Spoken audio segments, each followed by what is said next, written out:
का वैकेंसी चल रहा है। तो मैं आज डिप्लोयमेंट का रिज्यूम का डिस्कशन इसलिए कर रहा कि कल आईएमएस का रजिस्ट्रेशन करा के और मंडे से डिप्लोयमेंट का रिज्यूम इंटरव्यू स्टार्ट करा देंगे। सर डिप्लॉयमेंट में सर आपने क्वेश्चन दिए थे सर, उसके तो बहुत सारे आंसर मैं दे नहीं पा रहा हूँ सर। ओके तो ओके, लास्ट जैसे क्वेश्चन क्या है? डिप्लॉयमेंट एनवायरनमेंट समझ गया सर, मैं भी समझे। प्रोसेस चाहिए, क्लाउड कंपोनेंट बता दूंगा। How to find error sir. How to find error, okay. How to find error means अगर आपका डिप्लॉयमेंट फेल्ड हो गया है तो आप एरर को कैसे फाइंड आउट करोगे, राइट? क्वेश्चन क्या है कि अगर आपका डिप्लॉयमेंट फेल्ड हो गया है तो आप एरर को कैसे फाइंड आउट करोगे? तो सबसे पहला point, we have to go field path and check the log. Means अगर आपका डिप्लॉयमेंट फेल हुआ है तो एरर मैसेज में शो करता है कि आपका एक लॉग जनरेट हुआ है, किस वजह से फेल हुआ है उसका एक लॉग जनरेट हुआ है, और लॉग का एक पाथ रहता है, कंप्लीट पाथ रहता है। तो आपको क्या करना है, उस पर्टिकुलर डायरेक्टरी में उस पर्टिकुलर पाथ में जाना है और उस फील्ड का जो पाथ फाइल लॉग्स क्रिएट हुआ है उस लॉग को ओपन करना है और वहां पे सारा एरर का डिटेल रहेगा। तो वहां से मैं ट्रैकिंग चालू करूंगा। Reachability debugging sir, reachability debugging में बताया था जैसे आपका कोई भी आईपी रीचेबल नहीं है, राइट? तो कोई भी आप आईपी रीचेबल नहीं है, हाँ हाँ, तो पिंग अगर आपका 100% लॉस आ रहा है 0% लॉस की जगह, तो आपको फर्स्ट पॉइंट रीचेबिलिटी का आपका रिवर्स रूट देखना है आपके एंड पे। रिवर्स रूट क्यों देखना है? हाँ हाँ, पिंग करने का मतलब क्या है? हाँ हाँ, पिंग करने का मतलब है हैंडशेक कराना। सर वो तो समझ गए सर, जब पिंग का कमांड अपना के पिंग आपने जो दिखाया था पिंग C2 और जो अपना आईपी एड्रेस, यही कमांड है। हाँ राइट राइट, ये कमांड है। C2 का मतलब क्या है यहाँ पे कि आपका 2 पैकेट सेंड होगा, 2 पैकेट रिसीव होना चाहिए। C2 मतलब काउंटर 2। तो अपना जो भी अपने CMD में यूज करते हैं ना, ये कमांड डालते हैं ना CMD हाँ, राइट राइट, CMD में यूज करते हैं। क्लियर, ठीक है। और आपका इसमें और कोई दिक्कत, अगर आपका रीचेबिलिटी नहीं हो रहा है तो आपको क्या करना है, ट्रेस रूट में चेक करना है कि आपका पैकेट कहाँ जाके ड्रॉप हो रहा है। ट्रेस अनम्यूटेड ए से बी तक रीचेबिलिटी कर रहे हो और उसमें 10 होप क्रॉस होने के बाद आपका पैकेट डिलीवर हो रहा है। तो जब आप ट्रेस रूट निकालोगे तो उसमें आपको क्लियर आईपी मिल जाएगा कि आपका पैकेट किस आईपी से होके जा रहा है, कि आपका टोटल रूट क्या है ए से बी तक, वो आपका ट्रेस रूट कमांड में मिल जाता है। Alarm server debugging, alarm server debugging होता है कि अगर आप यहाँ से अलार्म सेंड कर रहे हो, राइट, अलार्म म्यूटेड है बट आपका अलार्म वहां पहुंच नहीं पा रहा अलार्म सर्वर पे, मींस एफएम सर्वर पे, फॉल्ट मैनेजमेंट सर्वर पे, राइट? तो इसका डिबगिंग कैसे होता है? फर्स्ट ऑफ ऑल अपने को दोनों एंड से रिवर्स रूटिंग चेक करानी पड़ेगी, आफ्टर दैट इंटीग्रेशन चेक कराना पड़ेगा। मींस आपका एक आप हो और एक आपका अलार्म सर्वर है, राइट? जब आपके अलार्म सर्वर का एड्रेस आपके सर्वर में होना चाहिए एंड आपके सर्वर का आईपी अलार्म सर्वर में होना चाहिए। तो ये हो गया दोनों एंड से रूटिंग कराना, राइट? अब रूटिंग कराने के बाद दोनों का इंटीग्रेशन होना चाहिए। जब सक्सेसफुली इंटीग्रेशन हो जाएगा इसके बाद आपका अलार्म वहां पे पहुंच सकता है। Clear? Signal not reachable, then what action will take? Signal क्या बोले? सिग्नल नॉट रीचेबल, हाँ, then what action will take sir? Signal नहीं होगा, सिग्नलिंग आईपी होगा वहां पे। हाँ, सिग्नल का सर जी, हाँ, signal reference SIG IP, if SIG IP और signaling IP will not reachable, then what you will do, right? So आपका सबसे फर्स्ट ऑफ ऑल ये चेक करना है आप किस नोड पे काम कर रहे हो। एग्जांपल बताओ, किस नोड पे काम कर रहे हो आप? टास्क पे सर, टास्क नोड डिप्लॉयमेंट है, टास्क नोड पे काम कर रहे हो, राइट?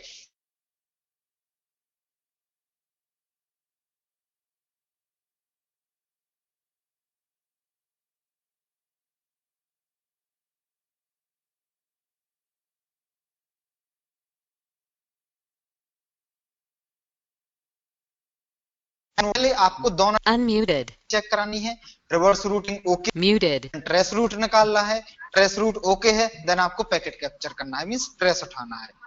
ट्रेस में आपको सारा डिटेल मिल जाएगा, कौन सा होप जाके ब्लॉक कर रहा है, कौन सा पर्टिकुलर प्रॉक्सी डाउन है। ऐसा ये work scenario with leave and non leave node, work scenario with leave and non leave node, leave नहीं, live node and non live, sorry हाँ, लाइव एंड नोड, हाँ लाइव है वो। Work scenario with live and non live node.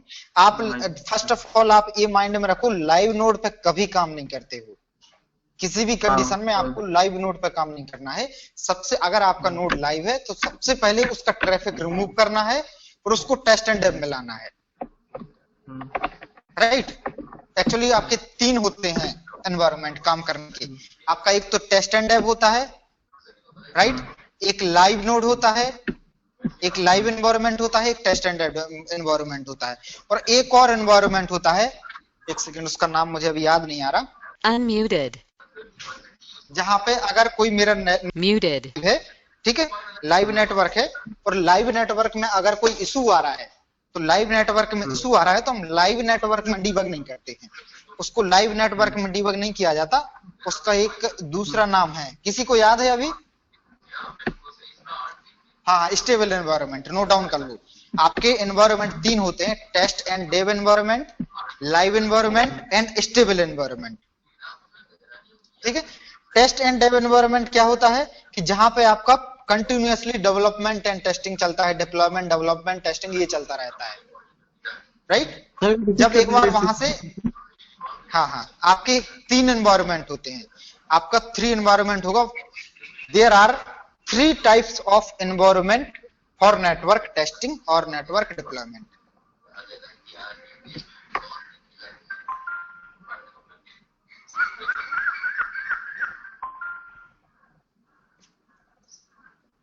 Test and dev environment,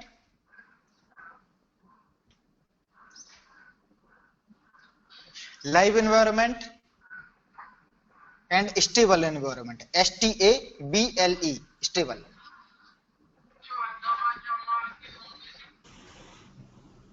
क्या first क्या है sir? Test and dev environment. Test and dev environment क्या होता है? टेस्टिंग एंड या dev, DEV, testing and development. Full form क्या है इसका?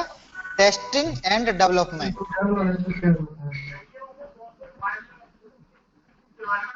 क्लियर? फुल फॉर्म मिल गया, टेस्टिंग एंड Unmuted. तो आपके यहाँ पे टोटल 3 एनवायरनमेंट होते हैं, राइट, एग्जैक्ट। जो टेस्ट एंड डेव एनवायरनमेंट है, Muted. टाइप का R&D एनवायरनमेंट है, वहां पे नया नया सर्च होते रहता है, उसको इंप्लीमेंट किया जाता है कि रियल नेटवर्क में ले जाएंगे तो क्या बिहेव करेगा, राइट। सेकंड क्या होता है आपका? Live environment. लाइव एनवायरनमेंट सबको पता होगा, एक ऐसा नेटवर्क एनवायरनमेंट जहां पे रियल यूजर आता है, रियल यूजर का ट्रैफिक रहता है, राइट, क्लियर। अगर आपको कुछ मॉडिफिकेशन करना है तो केवल और केवल 2 एनवायरनमेंट में कर सकते हो आप, या तो आप टेस्ट एंड डेव एनवायरनमेंट में करो या फिर स्टेबल एनवायरनमेंट में कर सकते हो। लाइव एनवायरनमेंट में कुछ भी मॉडिफिकेशन नहीं कर सकते आप, उसमें केवल ऑब्जर्वेशन करते हो, राइट। लाइव एनवायरनमेंट में मॉडिफिकेशन क्यों नहीं करते कि अगर मैं कुछ एक कमांड चलाने गया, उसका बैड इंपैक्ट हुआ तो हो सकता है 1 नोड की जगह 2 नोड डाउन हो जाए, तो कभी भी आपको लाइव एनवायरनमेंट में मॉडिफिकेशन करने नहीं मिलेगा। अगर लाइव एनवायरनमेंट में कोई इशू आया, कोई नोड डाउन हो गया या फिर कुछ नोड का डीबग करना है, तो क्या उपाय रहेगा, क्या उसका प्रोसेस रहेगा? इसके लिए एक और बनाया गया स्टेबल एनवायरनमेंट। क्या बनाया गया आपका? Stable environment. स्टेबल एनवायरनमेंट क्या है? जो आपका लाइव एनवायरनमेंट था उसमें से नोड पे से रियल ट्रैफिक रिमूव कर दिया जाता है, जो रियल यूजर का ट्रैफिक है उसको रिमूव कर दिया जाता है और उस नोड को नॉर्मल एनवायरनमेंट में ले आते हैं जहां पर रियल यूजर का ट्रैफिक नहीं रहता है, जहां पे आपका लाइव ट्रैफिक नहीं रहता है, राइट। आर्किटेक्चर सेम रहेगा, केवल और केवल आपका लाइव ट्रैफिक रिमूव कर देंगे और तो वो कहां आ जाएगा? स्टेबल एनवायरनमेंट में। तो अगर आपको कोई भी नोड में इशू आया है, उसको आपको डीबग करना है या अपग्रेड करना है नोड को, या अपग्रेड के बाद टेस्टिंग करना है, तो आप कौन से एनवायरनमेंट में काम करोगे? स्टेबल एनवायरनमेंट में काम करोगे। क्लियर हो गया सबको? आपको कहां काम करना है? या तो आप टेस्ट एंड डेव में काम करोगे या फिर स्टेबल में काम करोगे। लाइव एनवायरनमेंट में कोई भी काम नहीं करेगा। लाइव एनवायरनमेंट में केवल और केवल ऑब्जर्वेशन होता है, कुछ भी मॉडिफिकेशन नहीं कर सकते आप वहां पे। क्लियर? सर एक और था sir, if DNS will not edit then what will happen? DNS will not edit, so what will happen? उसको क्या करना? Okay, if DNS will not added, right? अगर आप DNS ऐड नहीं करोगे तो क्या इंपैक्ट पड़ेगा? तो आपका DNS क्वेरी सॉल्व नहीं होगा, डीएनएस क्वेरी सॉल्व नहीं होगा और आपका नेक्स्ट होप का एड्रेस नहीं मिलेगा। ओके, उसका फिर अपने क्या करना चाहिए सर उसमें उस वक्त में? डीएनएस ऐड करना पड़ेगा आपको। डीएनएस एक्चुअली डीएनएस ऐड रहता है पहले से नेटवर्क में, आपको रूटिंग करनी पड़ेगी डीएनएस की। डीएनएस की रूटिंग करनी पड़ेगी, मींस डीएनएस का आईपी एड्रेस आपके नोड में डिफाइन करना पड़ेगा।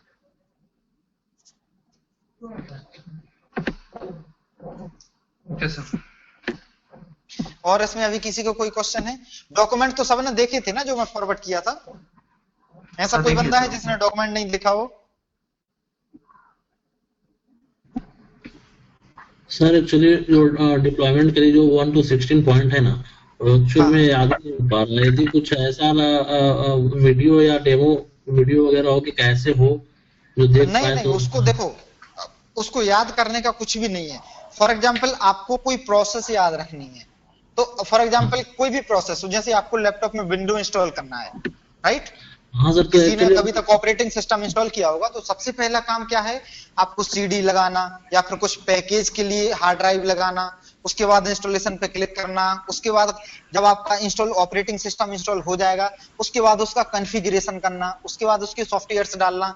इसी तरीके का ये प्रोसेस है। इसी तरीके का आपका जो 1 to 16 है। हाँ हाँ, हम यदि वीडियो में लाइव करते हुए देखते हैं तो एक्चुअली ज्यादा याद हो जाता है, थ्योरी में उतना नहीं हो पाता। ओके ओके, लाइव आप तभी देख पाओगे जब किसी नेटवर्क के साथ काम करोगे। फॉर एग्जांपल एयरटेल नेटवर्क के साथ काम कर रहा है या फिर बीटी नेटवर्क के साथ काम कर रहा है, जब नेटवर्क में एक्चुअल काम करोगे आप तभी ये प्रोसेस देख पाओगे।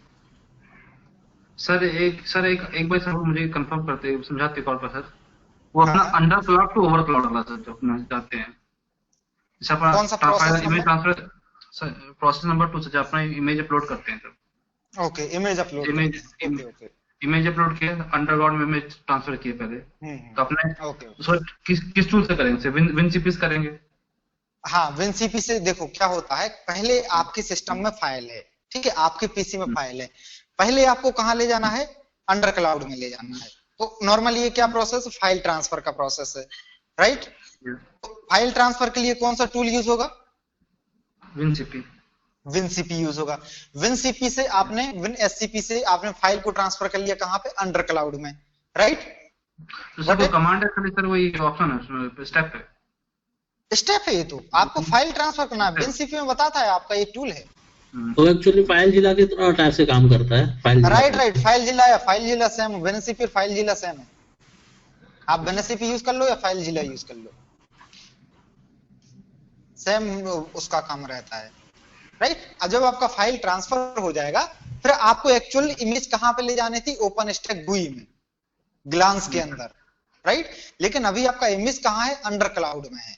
तो उसके लिए एक सिंगल कमांड होती है, ग्लांस की कमांड, जो मैंने नोट कराया था। वो कमांड रन कर दो, बट वो कमांड रन कहां से होती है? ओपन स्टैक से होती है, ना कि सॉरी ओवर क्लाउड से होती है, ना कि अंडर क्लाउड से होती है। तो आपने फाइल को अंडर क्लाउड में रखना है, और अंडर क्लाउड लॉगिन करने के बाद सोर्स ओवर क्लाउड RC एक कमांड है। इस कमांड को चलाओगे तो आप ओवर क्लाउड में चले जाओगे। जब आप ओवर क्लाउड में चले जाओगे तो वहां पे वो ग्लांस कमांड को रन कर दो, तो आपकी जो अंडर क्लाउड में इमेज रखी हुई है वो आपकी ग्लांस में चली जाएगी। ग्लांस करके जो इमेज का एक PM रहता है उसमें चली जाएगी। ओवर क्लाउड तो ओपन स्टैक ही हुआ ना सर? हाँ, ओपन स्टैक ही। ओपन स्टैक का VM है, वर्चुअल मशीन है जिसपे आप ऑपरेशन करते हो। Okay sir, clear? Yes sir. और अभी किसी को कुछ डाउट है? अरमान मलिक से कौन ज्वाइन है? जयुद्दीन।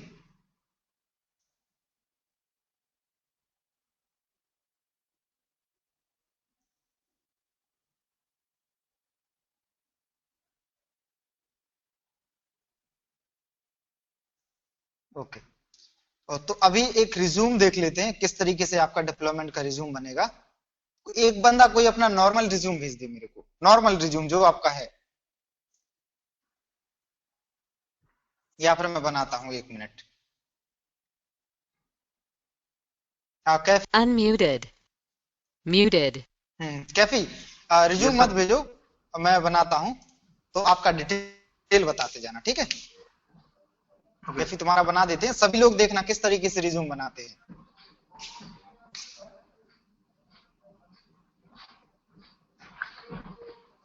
एक सेकेंड मैं फॉर्मेट उठा लूं।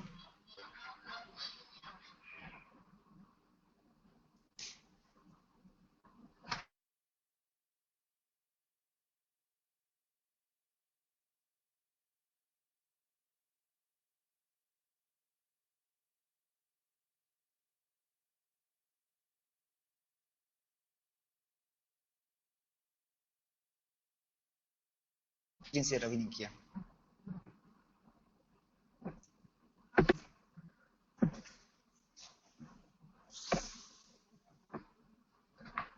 सर अपने अंडर से इंटरव्यू डिप्लॉयमेंट की तरह सर, तो शिप से रिलेटेड क्वेश्चन आते नहीं आते सर, या फिर डिप्लॉयमेंट रिलेटेड? नहीं, सिप तो आपका बेसिक है, सिप के क्वेश्चन बहुत कम पूछे जाते हैं। इवन सिप क्या है, आपका बेसिक प्रोटोकॉल है। इधर आप टेस्टिंग करोगे और डिप्लॉयमेंट करोगे। सिप एसडीपी और डायमीटर आपका कॉमन है। SIP SDP diameter call flow सब पूछा जाएगा। आपका डिप्लॉयमेंट भी करोगे तो भी कॉल फ्लो चाहिए, क्योंकि उसके बाद आपको बेसिक टेस्टिंग करना ही करना है, राइट। ओके,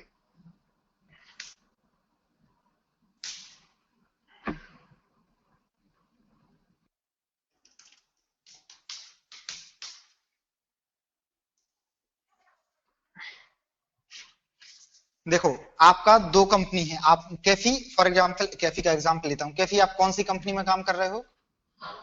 सर वेदांग में सर, अभी तो वेदांग में। आपका पेरोल कंपनी क्या है? वेदांग है, राइट। Vedang, yes sir. और आप किस कंपनी के लिए काम कर रहे हो? मींस प्रोडक्ट बेस्ड कंपनी कौन सा है जिसकी प्रोडक्ट पे आप काम कर रहे हो? Airtel sir. एयरटेल आपका क्लाइंट हो गया। एयरटेल आपका क्लाइंट है। आपका टोटल 3 मॉड्यूल रहता है। Okay sir. आपका टोटल 3 मॉड्यूल रहता है। एक आपका पेरोल कंपनी रहेगा, एक आपका प्रोडक्ट कंपनी रहेगा, एक आपका क्लाइंट रहेगा। किसके लिए काम कर रहा है, कौन काम करा रहा है और कौन पैसा दे रहा है। टोटल 3 कंपनी रहता है, राइट। आप अभी जहां काम कर रहे हैं टोटल 3 कंपनी रहेगा। किसके लिए काम कर रहा है, वो क्लाइंट हो गया। कौन काम करा रहा है, वो आपका प्रोडक्ट कंपनी हो गया। और कौन पैसा दे रहा है, वो आपका पेरोल कंपनी हो गया, राइट। क्लियर है? तो रिज्यूम में हमेशा प्रोडक्ट कंपनी, रिज्यूम में हमेशा प्रोडक्ट कंपनी का नाम आएगा, पेरोल का नहीं आएगा।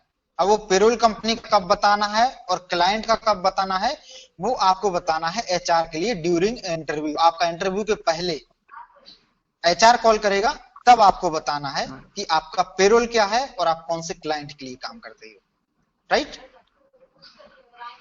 Okay sir. आपका रिज्यूम में आता है प्रोडक्ट, कौन सी कंपनी के प्रोडक्ट, राइट।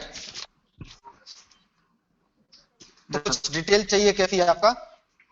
सबसे पहले आपका पेरोल अभी कौन सा है? पेरोल सर मेरा Vedang. Vedang. Product based company कौन सा है? सेलेक्शन।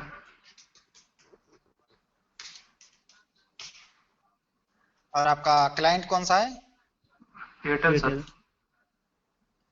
एयरटेल नहीं बोलोगे, भारतीय इंडिया। भारतीय इंडिया। हाँ, आप इंडिया प्रोजेक्ट में, भारतीय का इंडिया के बाहर भी है प्रोजेक्ट, तो आपको पूरा प्रोजेक्ट का नाम बताना पड़ेगा भारतीय इंडिया। मेरा क्लाइंट भारतीय इंडिया है, राइट। आपका एक्सपीरियंस कितना है टेलीकॉम इंडस्ट्री में? 2 इयर्स सर। 2 years, okay. आपका स्टार्टिंग कब किया था, पास आउट कब हो? पास आउट कब किया?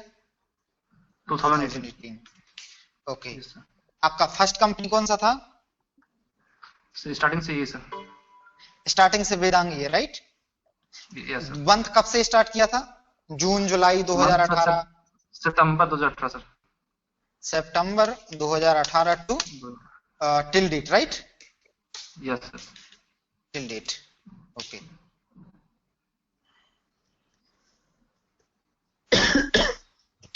देखो आपका टोटल 2 साल का एक्सपीरियंस है, तो केवल और केवल 3 से 4 महीना मैक्सिमम आप रैंक पार्ट पे दिखा सकते हो, और आपको कम से कम 1.5 साल का एक्सपीरियंस कोर पे दिखाना पड़ेगा। अगर आप सोचो कि 2 साल में से 1 साल रैंक पे दिखा दूं और 1 साल कोर पे दिखा दूं, तो रिज्यूम कम सिलेक्ट होगा। कम से कम आपको इस कंडीशन में 1.5 साल दिखाना पड़ेगा, राइट। और आपके ऑफर लेटर में क्या ड्राइव टेस्ट इंजीनियर लिखा होगा, राइट? Yes sir. तो आप अगर चाहो तो 2 साल का पूरा भी कोर दिखा सकते हो, ठीक है। उसका कोई इफेक्ट नहीं पड़ता है कि आपके ऑफर लेटर में ड्राइव टेस्ट इंजीनियर लिखा हुआ है और आपने कोर में काम कर रहा है। ऐसा कोई पोजीशन से कोई मैटर नहीं करता है। जो आपका ऑफर लेटर में कंपनी ने पोजीशन दिया है उससे कोई मैटर नहीं करता है। क्योंकि कुछ लोग दे देते हैं, कुछ कंपनी दे देती है सिस्टम इंजीनियर। सिस्टम इंजीनियर में आपका कौन सा सिस्टम इंजीनियर है कुछ भी डिफाइन नहीं रहता। तो इस चीज से कभी मत घबराना कि मेरे में RNO लिखा हुआ है या मेरे में ड्राइव टेस्ट इंजीनियर लिखा है, इससे कभी कोई फर्क नहीं पड़ता है। ओके, क्योंकि ड्राइव टेस्ट इंजीनियर भी आपका एक टेस्ट इंजीनियर है, RNO भी आपका एक टेस्ट इंजीनियर है, राइट? Yes sir. क्लियर? तो आपका 2002 इयर्स होने वाला है अभी, राइट? सितंबर में हो गया है। हाँ, 2 साल हो गया है। तो आपका 3 प्रोजेक्ट लगाएंगे, पूरा का पूरा मैं कोर में बना देता हूं। अभी हैंडल कर पाओगे पूरा कोर में? यस सर, हैंडल करेगा सर। इंटरव्यू दे पाओगे 2 साल वाला proper? Yes sir, yes sir. Okay okay, तो सबसे पहले मैं 3 प्रोजेक्ट लगाऊंगा। एक लगा दूंगा तुम्हारा IMS हेल्थ चेक, वो आपका सितंबर 2018 से रहेगा। तो हेल्थ चेक 8 महीने का प्रोजेक्ट लगभग रहता है, 6 से 8 महीने का, ठीक है? तो आपका अप्रैल तक दिखा देंगे, ठीक है? इस तरीके से आपको रिज्यूम बनाना है, अप्रैल 2019, ठीक है? फिर नेक्स्ट प्रोजेक्ट आपका चालू होगा अप्रैल 2019 टू नेक्स्ट आपका दिसंबर 2019। नेक्स्ट प्रोजेक्ट आपका होगा जनवरी 2022 टिल डेट, ठीक है? यहां पे आपका प्रोजेक्ट आ जाएगा CSCF अपग्रेड। अपग्रेड में आपका 2 प्रोजेक्ट होता है। अगर आपका CSCF अपग्रेड में आपका 2 प्रोजेक्ट होता है, किस तरीके से? अगर आप डिप्लॉयमेंट का इंटरव्यू डिफाइन करने जा रहे हो कि मैं डिप्लॉयमेंट करता हूं, तो आप क्या बोलोगे कि मैं नोड को अपग्रेड करता हूं, ठीक है? अगर CSCF अपग्रेड आपका टेस्टिंग में है, तो आप क्या बोलोगे कि CSCF अपग्रेड दूसरा टीम करता है, उसके बाद में रिग्रेशन टेस्टिंग करता हूं, राइट? तो CSCF अपग्रेड एक ऐसा प्रोजेक्ट है जो आप डिप्लॉयमेंट में भी दिखा दोगे और टेस्टिंग में भी दिखा दोगे, दोनों में चलेगा। बट आपको डिफाइन करने का तरीका दोनों में अलग अलग होना चाहिए। अगर आप डिप्लॉयमेंट का रिज्यूम है तो आप क्या बोलोगे कि नोड को मैं अपग्रेड करता हूं। जब मेरा CSCF लाइव एनवायरनमेंट में होता है तो उस पे लाइव ट्रैफिक रिमूव करने के बाद वो स्टेबल एनवायरनमेंट में आता है। स्टेबल एनवायरनमेंट में आने के बाद में उसके सॉफ्टवेयर्स को या वर्जन को अपग्रेड करता हूं। That is my responsibility.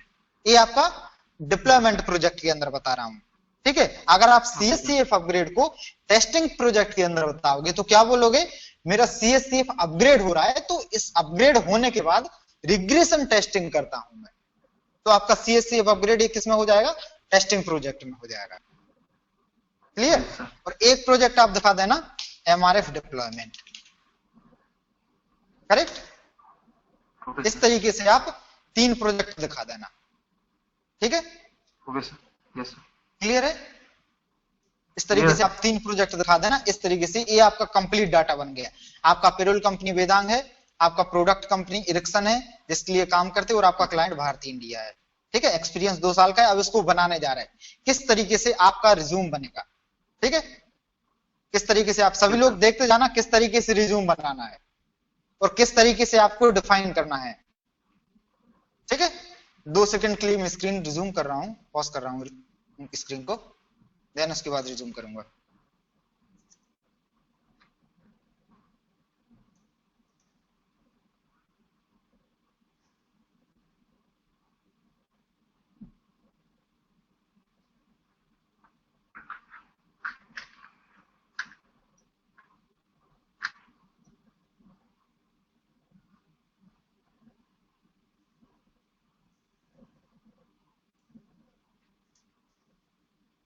Kaifi, आपका ये बेटर ये रहेगा, मेरा सजेशन ये है कि आप इसको IMS हेल्थ चेक की जगह रैन टेस्टिंग लगा लो 3-4 महीने का। तो उसमें आपको डिफाइन करने में भी डिफाइन करने में भी कोई इशू नहीं रहेगा, राइट? तो ये फर्स्ट 6 महीने का आपका रैन टेस्टिंग हो जाएगा, ठीक है? तो आपका यहाँ पे मार्च तक आएगा, सॉरी अप्रैल तक लिख दिया था, मार्च तक आएगा, ठीक है? 6 महीने का आपका रैन टेस्टिंग हो जाएगा, 7 महीने का, ठीक है? फिर आपका करीबन 8 से 9 महीने का हो जाएगा CSCF अपग्रेड, और करंट में आप MRF डिप्लॉयमेंट पे काम कर रहे हो, राइट। इस तरीके से आपका टोटल 3 प्रोजेक्ट बन जाएगा। क्लियर? तो अब आपको रिज्यूम कैसे बनाना है, रिज्यूम का फॉर्मेट में दे दूंगा, E1 में कुछ लोगों को बना दूंगा जिसको दिक्कत आ रही है, अगर आप बना सकते हो तो ठीक है, अदरवाइज हम लोग सपोर्ट कर देंगे। एक बार मैं बता देता हूं। सबसे पहले आपको हेडिंग डिफाइन करना है। रिज्यूम का हेडिंग मैंडेटरी है। आपको फर्स्ट लाइन देख के, अगर कोई आपका रिज्यूम ओपन करे तो केवल और केवल फर्स्ट लाइन में, मतलब पहली नजर डाले और आपका टोटल एक्सपीरियंस कितना है, कौन सी कंपनी के साथ आप काम कर रहे हो, ये सारा डिटेल आपकी नजर में आ जाना चाहिए सामने वाले की। तो ये हेडिंग डालना बहुत जरूरी है। तो आप क्या डालोगे यहाँ पे, 2+ एक्सपीरियंस, तुम्हारा 2+ है, right. Test engineer with 2+ 2.0+ year of experience and telecom industry, working with, कौन सी कंपनी के साथ हो आप? सर हुआवे इलेक्शन, दोनों से इलेक्शन। नहीं, कोई एक कंपनी बताओ। ये नहीं बोल सकते मैं हुआवे के साथ भी काम करता हूँ, इरेक्सन के साथ काम करता हूँ। करंट में आप किसी ना किसी एक कंपनी के साथ काम करते हो। अभी इलेक्शन हो सकता है। हाँ। Ravi Bhushan mute please, background voice आ रहा है।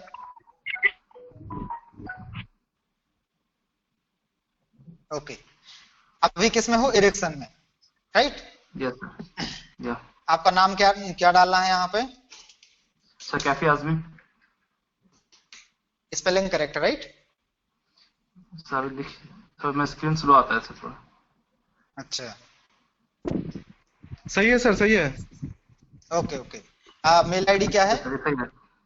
Sir azmi@gmail.com।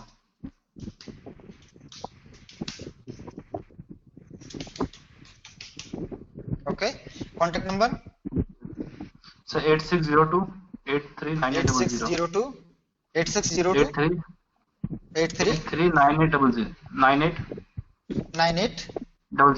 9800। ओके, आपका स्काइप आईडी यहाँ पे डाल देना, ठीक है? Okay sir. आपको यहाँ पे हाइलाइट्स डालने हैं। हाइलाइट्स क्या है आपका? रिज्यूम में क्या डिफाइन करना है हाइलाइट्स में? आप कौन कौन से नोट पे काम किए हो और आपको टेक्निकली क्या क्या आता है। आपने टेस्टिंग किया है तो उसमें क्या चीज आता है, डिप्लॉयमेंट में क्या चीज आता है, आप बोल्टी पार्ट में कितना काम किए हो, एलटी पार्ट में कितना काम किए हो, कौन कौन से नोड पे काम किए हो, कौन से नोड का आपको नॉलेज है, ये सारा चीज आपको यहाँ पे डालना है हाइलाइट्स में, राइट? जैसे यहाँ पे क्या है, और हाँ सभी लोग एक बात को नोट कर लो, एक पॉइंट नोट कर लो, रिज्यूम में वही डालना है जो आप डिफाइन कर सको।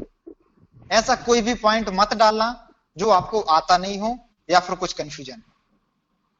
Clear?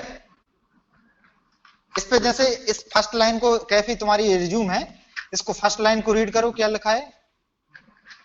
Work on different type of testing, audit and validation of InnoDB, Core ID, LTE, MME products and their protocols have and feature and functional testing. Okay, अब आपका इस पे काम किया है InnoDB पे? Yes sir. Okay, core notes पे काम किया है? हाँ, कोर नोट पे काम किया है। और एलटी और एमएमई, आपका जो प्रोजेक्ट लगाने जा रहे हैं, आपका 2 साल है तो 2 साल के हिसाब से जो प्रोजेक्ट लगाने जा रहा है वो केवल और केवल वोल्टी का लगाने जा रहा है, एलटी इन्वॉल्व नहीं कर रहा है यहाँ पे, राइट? तो आपको यहाँ पे पॉइंट हटाना पड़ेगा, LT MME product and their protocol, ये हटाना पड़ेगा। क्यों हटाना पड़ेगा? क्योंकि आप इस पे काम नहीं किए और आपने इसे यहाँ पे क्या डिफाइन किया है, working on different type, means आपने काम किया है तो काम पर आप बेसिक नॉलेज में डाल सकते हो इसको, इसमें आपको एलटी और एमएमई को बेसिक नॉलेज में डाल सकते हो, राइट? लेकिन आप वर्किंग में नहीं डाल सकते। इस तरीके से रिज्यूम को डिफाइन करना है, working on different type of testing, audit, validation for eNodeB, core notes के आगे लिख दो, कोर नोट्स के आगे लिख दो सीएससीएफ, क्योंकि आप सीएससीएफ पे काम किए हो, एमआरएफ, ठीक है? टेस्ट भी लिख दो, क्योंकि डेफिनेटली जब आप एमआरएफ के साथ काम करोगे तो बहुत कुछ पार्ट टेस्ट का भी कवर हो जाएगा तुम्हारा। ओके सर, ठीक है? क्या हो गया आपका, core note, CSCF, MRF, test, VoLTE product and their protocol, feature and functional testing, correct? Clear है सबको? ओके, अगर इसमें और कुछ डिफाइन करना हो, नेक्स्ट लाइन क्या है, good experience in IMS architecture with all of the nodes this and also having knowledge of end to end call flow including IMS registration, right? Yes, sir. अब third line क्या है आपका? Experience at analysis, design, documentation, testing and review. इसमें आप एक चीज, एक next Yes, point sir. बना दो,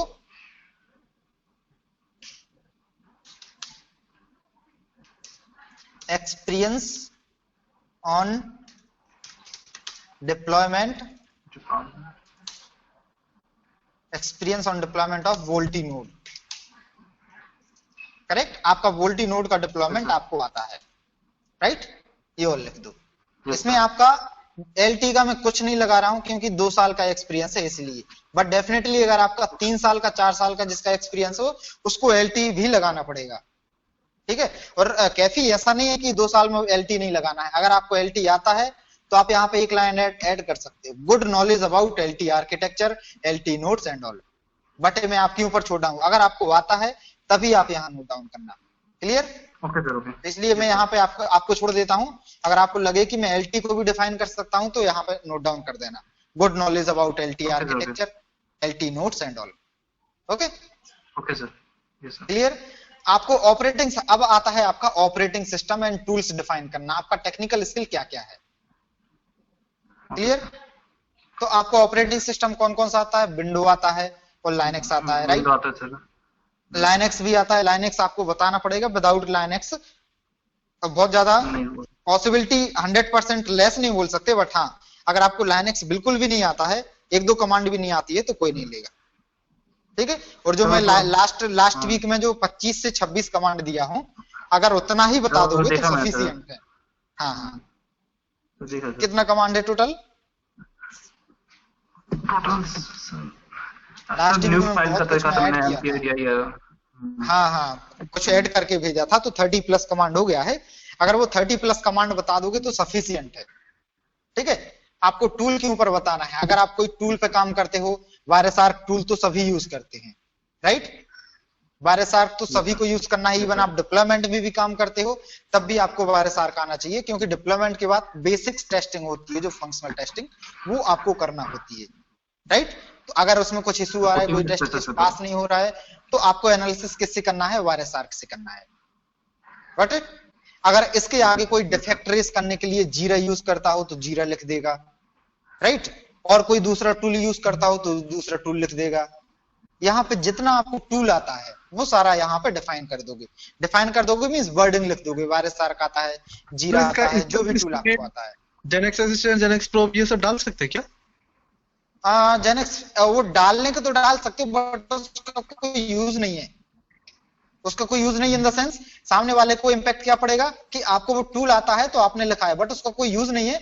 अपने को रिज्यूम ऐसा बनाना है कि सामने वाले को जो रिक्वायरमेंट है वही हाईलाइट करना है, राइट? सामने वाला रिक्वायरमेंट क्या रखे उसी हिसाब से अपने को हाईलाइट करना है। आप इंटरव्यू कहां दे रहे हो? कोर नेटवर्क के लिए दे रहे हो। जेनेक्स प्रोब वगैरह जो टूल है वो आपके रैन पार्ट के हैं, राइट? रैन टेस्टिंग के हैं। तो उनको ना डाल, मेरा सजेशन है उनको ना डालो। बट डालोगे तो कोई गलत नहीं है, क्योंकि आपको वो टूल आता है तो आप डाल सकते हो। बट डालोगे इसलिए नहीं क्योंकि वो अट्रैक्शन नहीं बढ़ाएगा आपके रिज्यूम का। आपके रिज्यूम में आपको वही चीज डालनी है जो आपके रिज्यूम का सजावट करे, आपके रिज्यूम को अट्रैक्टिव बनाए। क्लियर? Yes sir. रिज्यूम बनने से मतलब नहीं है सर। जैसे जीरा टूल का नाम सुना होगा, डिफेक्ट रेजिंग के काम में आता है। अगर किसी को वो आता हो जीरा टूल, या गूगल से कोई पढ़ सकता है, डेफिनेटली क्लास में होगा ही होगा, टेस्टिंग की क्लास में, ठीक है? बट अगर अभी आपको डालना है तो आप जीरा डाल सकते हो, बट उसको पहले पढ़ लेना। अगर आपने यहाँ जीरा डाला है तो इंटरव्यूअर पूछेगा तो आपको डेफिनेटली बताना पड़ेगा। वो ये नहीं बोल सकते नहीं ये चीज मुझे नहीं आती, राइट? अगर किसी को C++, जावा, पाइथन इस लैंग्वेज में से कोई भी एक आता हो तो यहाँ पे स्क्रिप्टिंग लैंग्वेज करके वो पॉइंट ऐड कर सकता है। C++, जावा, पाइथन, जो कुछ भी आता हो। और नहीं आता है तो छोड़ दो, कोई मैंडेटरी नहीं है। क्लियर?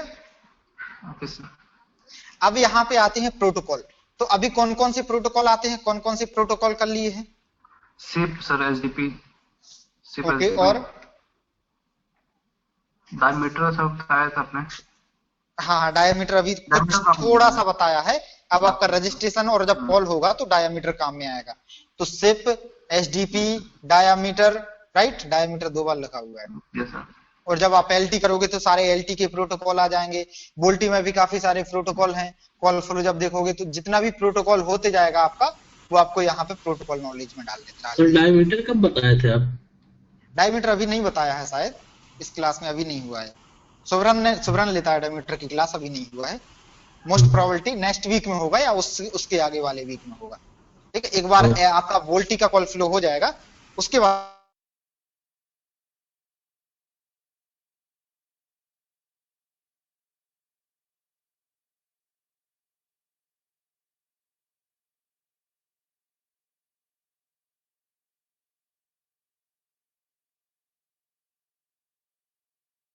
रिज्यूम को आपको जो आपके एंड से क्लियर होते जा रहा है वो आपको अपडेट डेफिनेटली करना है। क्लियर? अब आपने वोल्टी आर्किटेक्चर, आईएमएस आर्किटेक्चर पढ़ा था, तो उसमें कौन कौन से इंटरफेस आपको पता है, कौन कौन से इंटरफेस आते हैं आपको, वो सारे इंटरफेस डालना है। कौन कौन से इंटरफेस पे काम किया है अभी? Interference sir. हाँ हाँ, और प्रोटोकॉल का मैं अभी एक बार और बताऊंगा, प्रोजेक्ट के हिसाब से भी ऐड करने होते हैं, वो मैं अभी प्रोजेक्ट पे आऊंगा तब बताऊंगा। ठीक है, इस पे अभी और इन्फॉर्मेशन ऐड करना है, वो बट प्रोजेक्ट के हिसाब से करना है। बट अभी जो आपको आता है वो आपको डालना है। तो इंटरफेस, कौन कौन सा इंटरफेस आपको आता है? सर ये छोड़ दो, देखना पड़ेगा मुझे सर। आर्किटेक्चर ओपन करो, अभी ओपन करो। हाँ हाँ, अभी ओपन करो। सुब्रम ने बताया था आईएमएस आर्किटेक्चर। देखो पढ़ाई नहीं कर रहे तुम। एमआर इंटरफेस कहाँ है? GN interface. एक आपका जीएम इंटरफेस है, राइट? जीएम इंटरफेस कहाँ कहाँ होता है? और यूई टू पीसीएससीएफ कॉलिंग के लिए। हाँ, कॉलिंग के लिए GM interface, right? UE and SVC के बीच में आपका जीएम इंटरफेस है, राइट? एसवीसी जो आपका पीसीएससीएफ है। ठीक है, आपका जीएक्स, जीवाई, जीजेड जो ये इंटरफेस होते हैं, इसका अभी क्लास हुआ नहीं है। ठीक है, ये आपका ओसीएस, ओएफसीएस और पीसीआरएफ के बीच में होता है। P gateway, OCS, OFCS, PCRF. हाँ हाँ, यहाँ पे इंटरफेस होता है। एसएच इंटरफेस होता है आपका टास्क एंड एचएसएस के बीच में एसएच इंटरफेस होता है। सीएक्सडीएस इंटरफेस कहाँ होता है आपका? सीएससीएफ एंड एचएसएस के बीच में, एचएसएस के बीच में, राइट? तो एक क्लास हुआ था उस पे बस मेंशन किया गया था, इस पे कुछ हाँ मेंशन किया गया था। इसका वर्किंग अब आगे पता चलेगा। अब आपका जब रजिस्ट्रेशन देखोगे, कॉल देखोगे, तो इन सब का यूज होगा। एमआर इंटरफेस आपका कहाँ यूज होता है? आपका टेस्ट एंड एमआरएफ के बीच में, राइट? तो ये सारे आपको जितना भी इंटरफेस का आपको पता है, जितना भी इंटरफेस पे आप काम करते हो, वो आपको आना चाहिए। और मैं बताया जैसे अभी प्रोजेक्ट आएगा, जब प्रोजेक्ट स्टार्ट होगा तो डेफिनेटली और इंफॉर्मेशन ऐड होगी यहाँ पे। ठीक है, यहां तक क्लियर है? जब आप एलटी कवर कर लोगे तब और ज्यादा इंफॉर्मेशन ऐड हो जाएगी, और इंटरफेस ऐड होते जाएंगे, एलटी के सारे हो जाएंगे। क्लियर? यहां तक अभी किसी को डाउट है? No sir. कोई डाउट नहीं?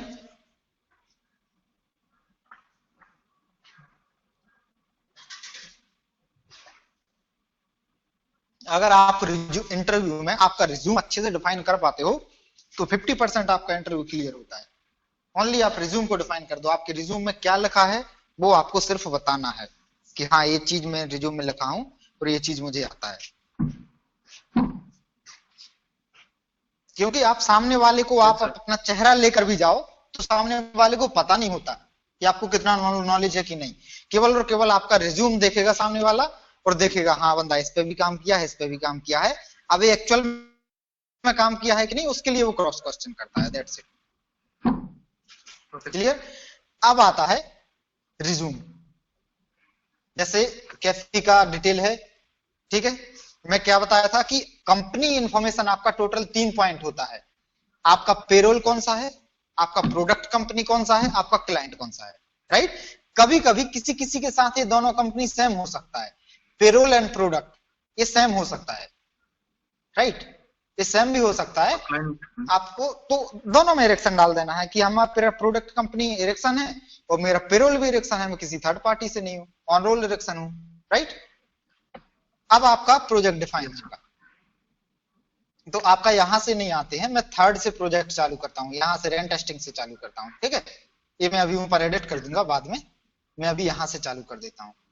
ठीक है, रैन टेस्टिंग। रैन टेस्टिंग आपने कौन सी कंपनी के लिए किया है? रैन testing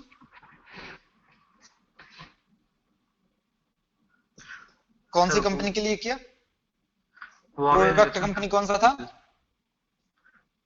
Huawei Ericsson sir.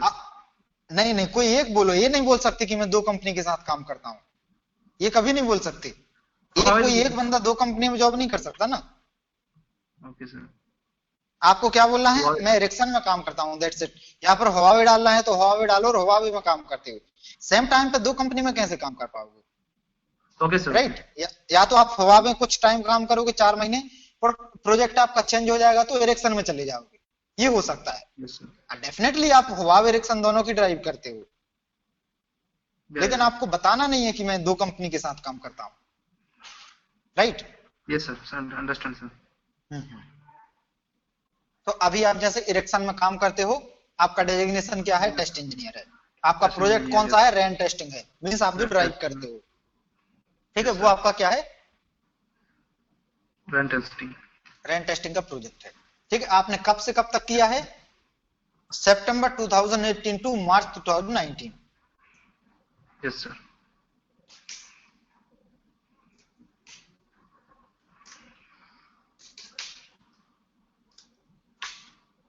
Clear? अब तुम्हारा रिस्पॉन्सिबिलिटी क्या रहा है कि single side drive test, cluster drive, drive test analysis, जो भी आपका रिस्पॉन्सिबिलिटी रहा है, ये चीज तो कोई डिफाइन करने को सबको आता होगा। मैं क्यों डिफाइन करूं इसको? राइट। ये तो डिफाइन करने वाला बात है नहीं, सब लोग इसी पे काम करते हैं, सबको आता होगा। Yes sir, define.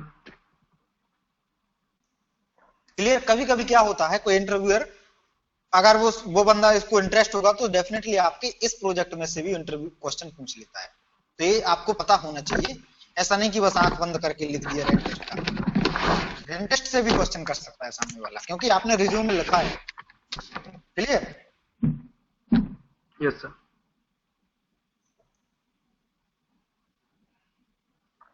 अब आप सेकंड प्रोजेक्ट पे आओ। सेकंड प्रोजेक्ट कौन सा है आपका? Sir CSF upgradation. CSCF upgrade. आप किसका डिप्लॉयमेंट का बना रहे हो? CSCF sir. CSCF upgrade. ठीक है, तो आप यहाँ पे लगा दो CSCF अपग्रेड। CSCF अपग्रेड आपका ये थर्ड प्रोजेक्ट आपका नहीं है यहाँ पे हिस्ट्री में, इसको डिलीट करो। ठीक है,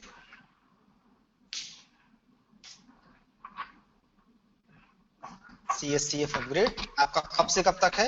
अप्रैल 2019 टू दिसंबर 2019। 8 महीने आपने 9 महीने CSCF अपग्रेड में काम किया है।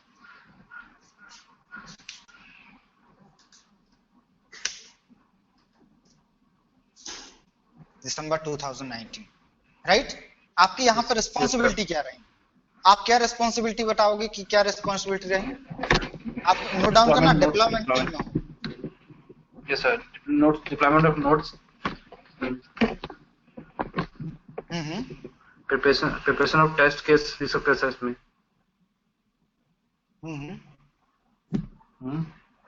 बताओ बताओ।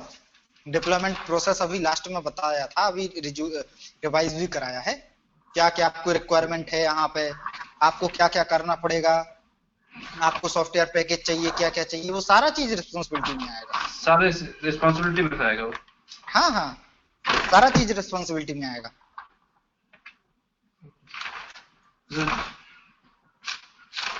आपका upgrade is nothing but just deployment है। आपको केवल और केवल सॉफ्टवेयर को चेंज करना है। ठीक है, तो आपका क्लाउड एनवायरनमेंट सब कुछ रेडी है, सब कुछ रेडी है। ठीक है, तो मैं बताते जाता हूं। ठीक है, मैं बताते जाता हूं क्या है आपका। डेफिनेटली ये वाला चीज आएगा ही आएगा, prepare test case and all, ये वाला चीज बाद में आएगा। बट आप डेफिनेटली डिप्लॉयमेंट करने जा रहे हो तो कुछ टर्म आपको डिप्लॉयमेंट की रिस्पॉन्सिबिलिटी के लिखना पड़ेंगे। सबसे पहले आपको क्या है, सबसे पहली रिस्पॉन्सिबिलिटी क्या है डिप्लॉयमेंट में? Unmuted. प्रिपेयर क्लाउड इन एनवायरनमेंट। Right, prepare Muted. इसमें क्या लिख दोगे आप?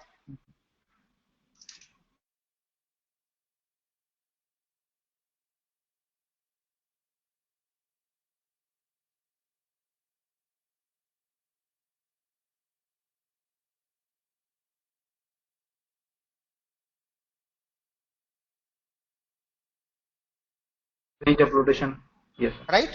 ये आपका रिस्पॉन्सिबिलिटी, पहला रिस्पॉन्सिबिलिटी क्या है? Cloud environment, right. डेफिनेटली आपको सॉफ्टवेयर चाहिए, वो तो आपको चाहिए, वो पहले मिल जाएंगे, राइट। आपको लैब एक्सेस मिल जाएगा, सॉफ्टवेयर्स मिल जाएंगे, वो सारा चीज एचएलडी एलएलडी मिल जाएगा। अगर आपका एचएलडी मतलब आपको एचएलडी लिखना पड़ती है तो वो भी बता सकते हो यहाँ पे। अगर आप एचएलडी लिखते हो तो प्रिपेयर एचएलडी एलएलडी, बट जैसे आपका रिज्यूम 2 साल का है तो 2 साल वाले बंदे को एचएलडी लिखनी नहीं मिलेगी प्रैक्टिकल, तो 2 साल वाला बंदा नहीं बता सकता कि मैं एचएलडी भी लिखता हूँ। अगर आपका 5 साल का एक्सपीरियंस तो बोल सकते हो कि हाँ मैं एचएलडी भी लिखता हूँ, तो उसका भी एक आप पॉइंट डाल सकते हो, राइट। क्लियर? Yes sir. आपने एनवायरनमेंट रेडी कर लिया, अब आपका क्या काम है? Sir no precheck preparation of JSON files for deployment. हाँ, देन आपको क्या करना है? Reachability of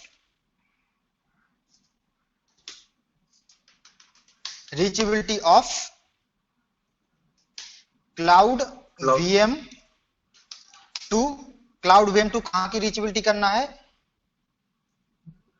cloud VM to peer nodes of cloud and आपका कौन सा subnet? IP subnet.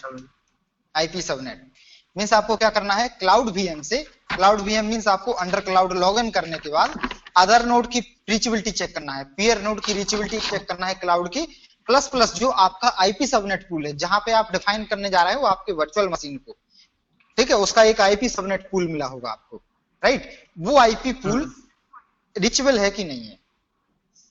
Clear? Yes sir.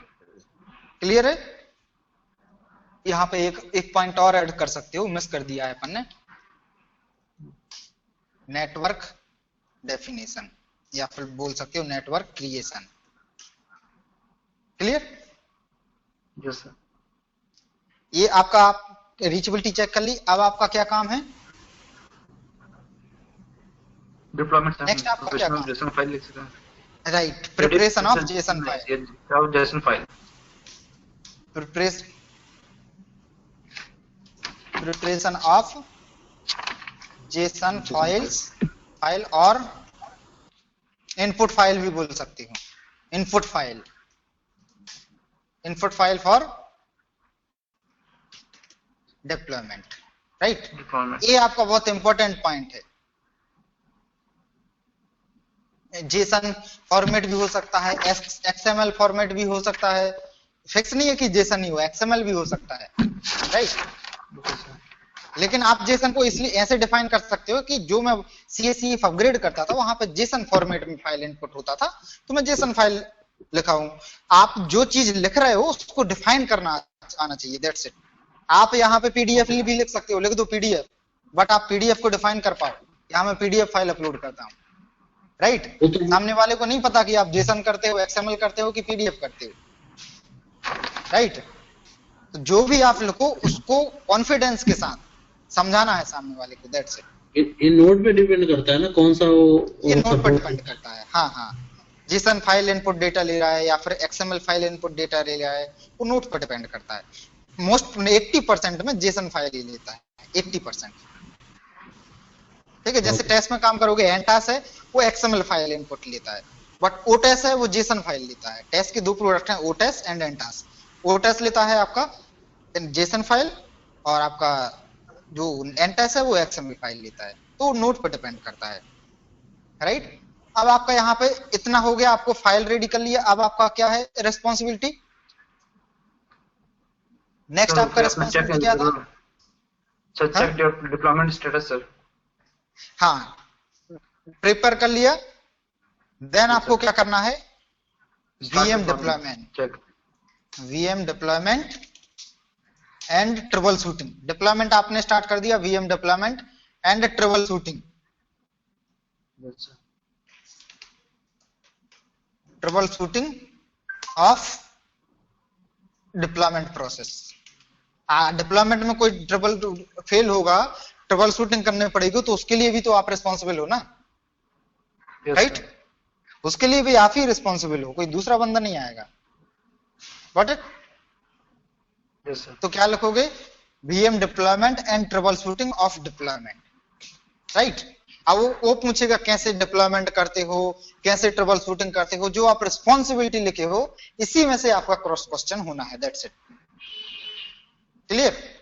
तो रिस्पॉन्सिबिलिटी में वही चीज लिखना जो आपको आता है मैक्सिमम, जो आपने कवर कर रखा है। क्लियर? आपका ये हो जाएगा। उसके बाद क्या रहेगा?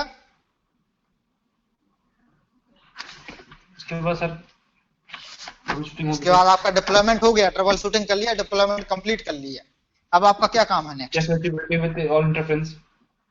यस, उसको छोड़ सकते हो क्योंकि वो बस टेस्टिंग पार्ट वो है आपका, आपका रीचेबिलिटी। अब आपको कॉन्फ़िगरेशन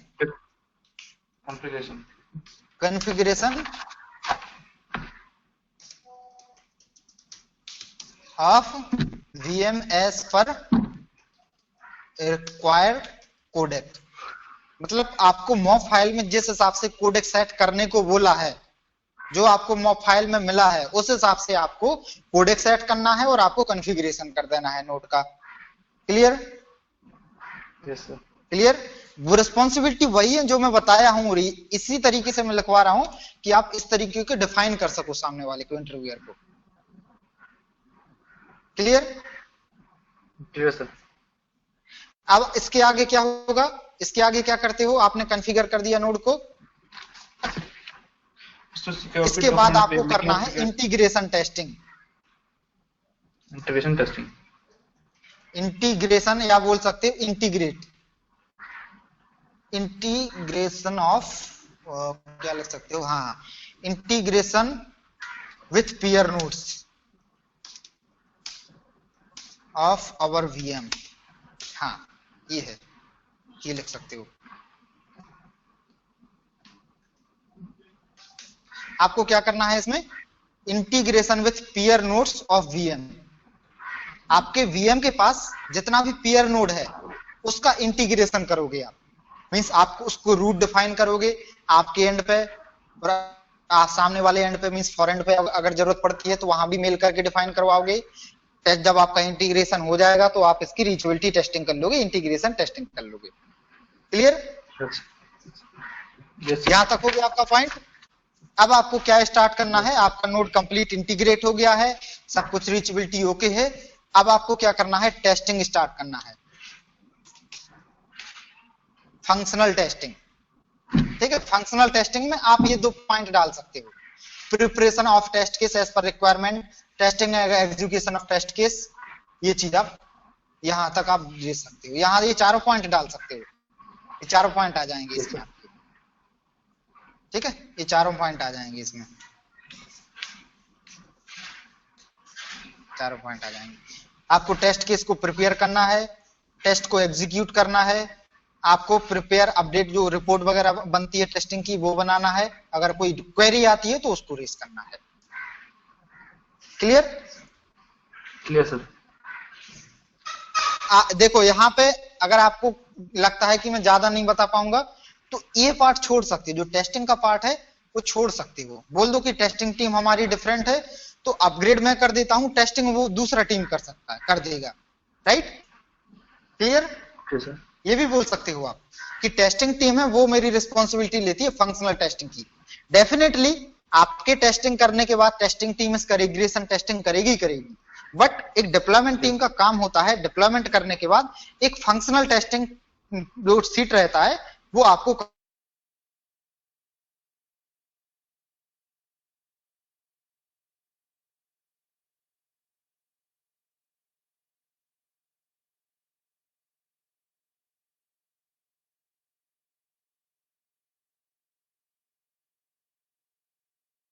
जाएगा। टेस्टिंग क्वेश्चन क्या बनेगा सर?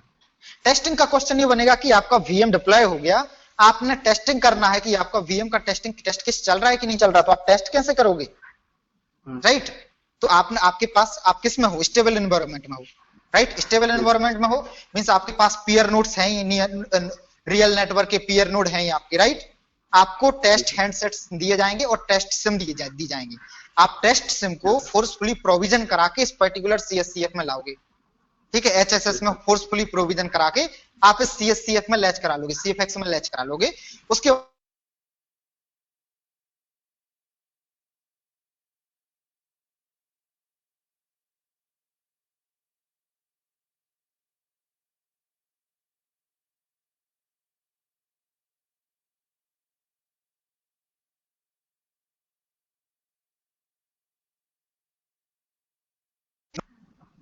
ये आपका हो गया CSEF अपग्रेड का प्रोजेक्ट। इसको एक्सप्लेन करने में अभी किसी को कोई दिक्कत है कि क्या एक्सप्लेन करना है क्या नहीं करना है? करेक्ट। अब सामने वाले का एक क्वेश्चन और हो सकता है कि ये CSCF अपग्रेड क्यों हो रहा है? आपका वर्जन अपग्रेड हो रहा है कि क्या अपग्रेड हो रहा है, क्या कर रहे हैं आप, क्या करने जा रहे हो, राइट? तो आपको यहाँ रीजन बताना पड़ेगा। यहाँ पे दो रीजन हो सकते हैं, या तो आपका CSCF का सॉफ्टवेयर अपग्रेड हो रहा है, आइदर आपका प्लेटफॉर्म अपग्रेड हो रहा है। आपका पहले या तो हार्डवेयर पे था तो वो क्लाउड पे आ रहा है, या फिर क्लाउड का प्लेटफॉर्म भी अपग्रेड हो सकता है कि हमारा क्लाउड पहले Civix 18 वर्जन पे था, अब मेरा Civix 19 वर्जन पे आ रहा है, तो हमारा डेफिनेटली CSCF डिलीट करना पड़ेगा। जब मेरा क्लाउड अपग्रेड हो जाएगा उसके बाद फिर से CSCF को डिप्लॉयमेंट करना पड़ेगा। तो ये सारा प्रोसेस आएगा। क्लियर? तो ये चीज आपको फिक्स रहना चाहिए कि आपका मोटिव क्या है, किस बेसिस पे आपका प्रोजेक्ट चल रहा है, कि आपका सॉफ्टवेयर का वर्जन अपग्रेड हो रहा है कि प्लेटफॉर्म का अपग्रेड हो रहा है। आइदर आपकी नोड का अपग्रेड होगा या फिर आपके प्लेटफॉर्म का अपग्रेड होगा, आपकी नोड का, right? Yes sir. I hope इसमें अभी तक एक प्रोजेक्ट में किसी को कोई डाउट नहीं है। तो आपका थर्ड और सेकंड जो प्रोजेक्ट है आपका क्लियर हो गया। हाँ, यहाँ तो नोट डाउन कर दूं मैं। आप बीटेक कब किया है कैफी? बीटेक 2018 सर कंप्लीट है। ओके। 2014 से 18। और सेकेंडरी? Second 2014 14 sir. 14। और ये 12 10 12 क्लियर है? Clear sir.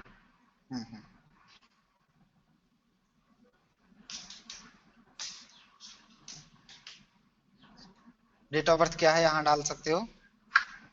क्या date of birth? 01/02/94 sir. 01 February 1 Feb 94। Okay, ठीक है। यहाँ पर डेट वगैरह कर देना, ठीक है। तो आपका CSCF अपग्रेड प्रोजेक्ट क्लियर हो गया। अब आपका यहाँ पे इसी एम्प्लॉयर के अंदर आ रहा है, नोट डाउन करना, ये दो प्रोजेक्ट सेम एम्प्लॉयर के अंदर आएंगे, ये सेम कंपनी के अंदर आएंगे, राइट?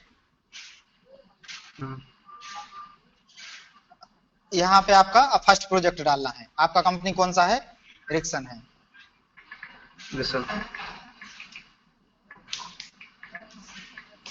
एरिक्सन है। डेजिग्नेशन आपका टेस्ट इंजीनियर है। आप डिप्लॉयमेंट इंजीनियर नहीं लिखोगे डेजिग्नेशन में, डिप्लॉयमेंट इंजीनियर करके ऐसा कोई होता नहीं है, ठीक है? टेस्ट इंजीनियर ही होता है। हाँ, टेस्ट इंजीनियर होता है। इसमें कोई कंफ्यूज मत होना कि मैं तो डिप्लॉयमेंट करता हूँ बट आपने टेस्ट इंजीनियर क्यों लिखा। वो टेस्ट इंजीनियर ही डेजिग्नेशन होता है, डिप्लॉयमेंट वाले बंदे का भी, ठीक है? आप R&D में जाओगे या कहीं भी जाओगे टेस्ट इंजीनियर ही मोस्टली होता है, ठीक है? तो आप टेस्ट इंजीनियर को, कोई डाउट नहीं है इसमें। अब आपका नेक्स्ट प्रोजेक्ट कब से कब तक है? दिसंबर 2019 तक तो ये वाला प्रोजेक्ट किया है, राइट? और जनवरी में कहाँ मूव किए? हाँ, जनवरी में कहाँ मूव किए? MRF डिप्लॉयमेंट में, राइट? ये भी आपका डिप्लॉयमेंट का प्रोजेक्ट हो गया, ये भी आपका डिप्लॉयमेंट का प्रोजेक्ट हो गया। तो अभी आप कहाँ कब से? जन 2022 टिल नाउ आप कौन से प्रोजेक्ट में काम कर रहे हो? MRF डिप्लॉयमेंट में, राइट? इसमें क्या लिखोगे? MRF deployment, MRF deployment and testing, ये लिख सकते हैं, टेस्टिंग, ठीक है? हाँ हाँ। अब इसमें रिस्पॉन्सिबिलिटी क्या क्या रहेंगी? सेम रहेगी इसमें भी सर, चेंज सेम रिस्पॉन्सिबिलिटी रहेंगी, इसमें कोई चेंज होने का ऑप्शन ही नहीं है, राइट? ऑप्शन नहीं सर, क्योंकि वही रिस्पॉन्सिबिलिटी है, आपको सब कुछ सेम ही करना है डिप्लॉयमेंट से रिलेटेड। बट ये आपका CSCF नोड के लिए करना है, वो आपका MRF नोड के लिए करना है। हाँ, क्लियर? आपको क्लाउड एनवायरनमेंट इसमें भी प्रिपेयर करना है, रीचेबिलिटी इसमें भी चेक करना है, इसमें भी आपको JSON फाइल प्रिपेयर करना है, इसमें भी आपको VM डिप्लॉयमेंट ट्रबल शूटिंग करना है, कॉन्फ़िगरेशन करना है। हाँ, बस इसमें इंटरव्यू ये पूछेगा कि आप जब MRF डिप्लॉयमेंट के बाद आप MRF की टेस्टिंग कर रहे थे तो कौन से टेस्ट केस परफॉर्म कर रहे थे? तो आपको ये पता होना चाहिए कि MRF का काम क्या है। MRF का काम क्या है?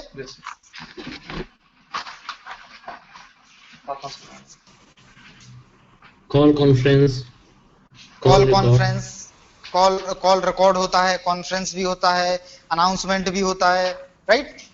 ये सारा चीज आपको पता होना चाहिए। जब टेस्टिंग का पॉइंट आएगा तो वो बोलेगा एक दो सिनेरियो टेस्ट केस बताओ, कौन कौन से परफॉर्म करते थे और कैसे परफॉर्म करते थे।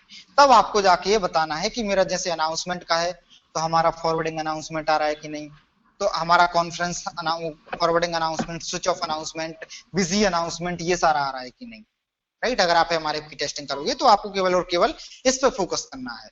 आप टेस्ट जो टेस्ट लोगे एमआरएफ एंड पे, उसमें आप ये डिफाइन करोगे कि यस मेरा अनाउंसमेंट वर्किंग है, particular announcement, particular conference working है कि नहीं, राइट। क्लियर है? इस तरीके से आप अपना बता सकते हो डिप्लॉयमेंट पार्ट को। अब मैं बताया था कि अभी कुछ देर बाद यहां पे और प्रोटोकॉल और interface based on project change होंगे, right.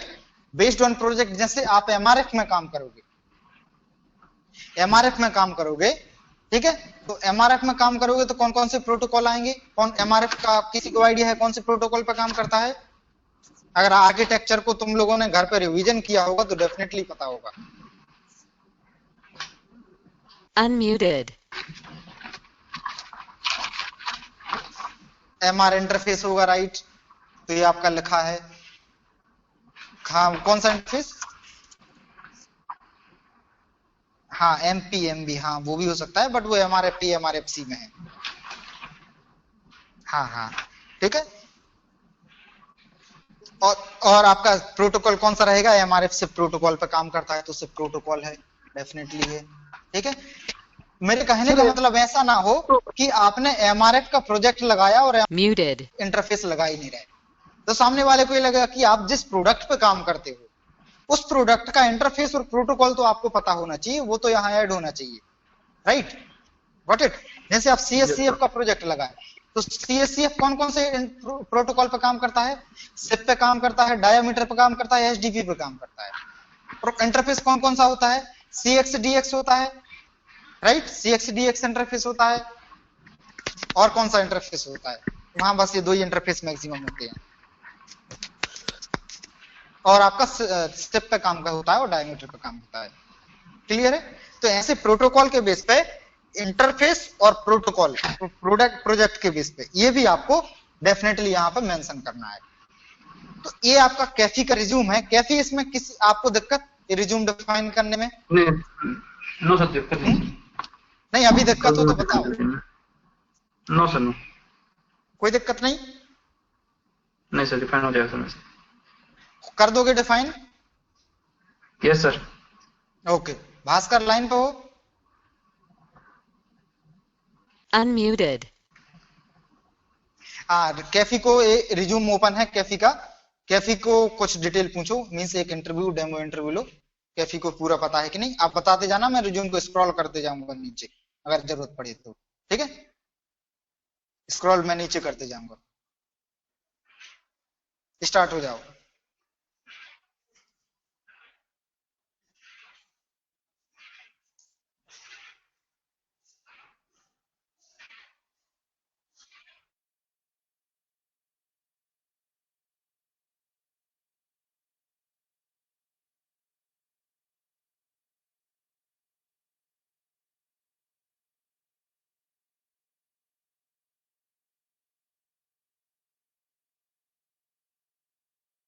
Jharkhand. I have done a Bachelor of Engineering from mechanical stream with CGPA of 7.0, and I have worked 2 year work experience as a test engineer in erection. And my projects are, sir, projects बताना sir. Yes. I have worked on different project as this, like CSCF upgrade and RAN testing. Currently, I am working with MRF deployment. Not testing. Yeah.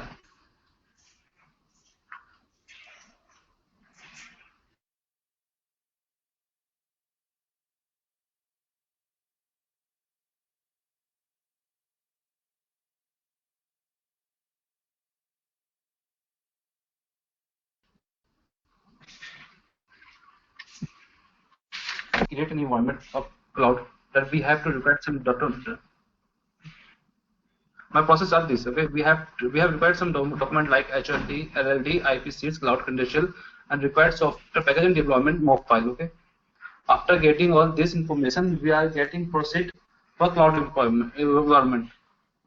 For that, we have to create project, flavor, and IP subnet for that called IP network. Okay, and I have to upload image in OpenStack. Okay.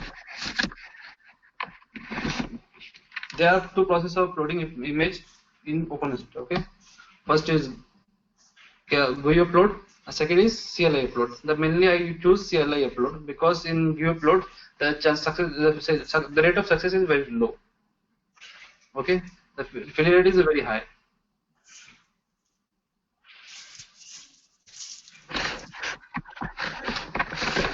Okay, in CLI project,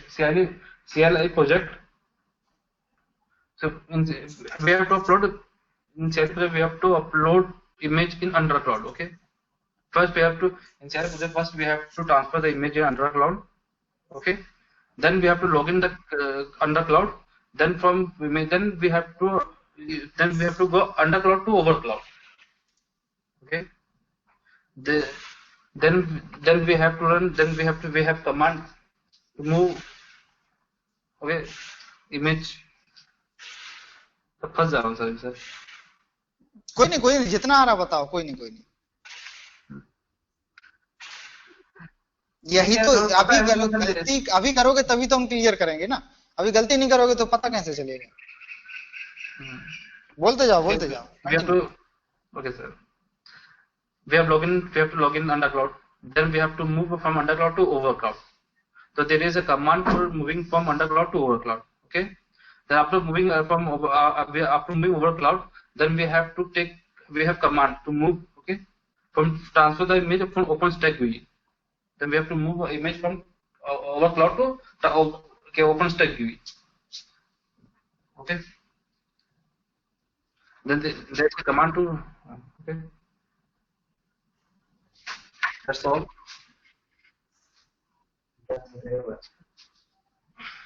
Then we have pre-check deployment. Okay. Then we have to check the reachability of the nodes, clouds. Okay. Reachability of the cloud management server and IP pool check reachability. We have to check it. Okay. After pre-check deployment, then we have to go for deployment. For deployment, the first order of deployment is we have to make JSON file. Okay. After making this JSON file, then we have to log in the installer. Then we have to go catalog. Then we have to create new VNF. Then we have to upload JSON file, and then we have to start deployment. Okay. After completion of the deployment, we have to check.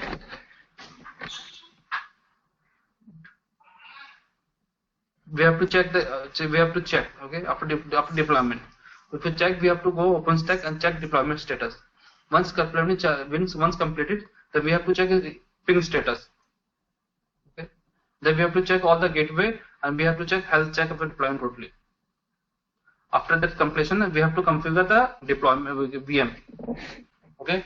So we log in when we have deployment configuration. For configuration, we have to log in the VM with the help of OpenStack, access the subnet.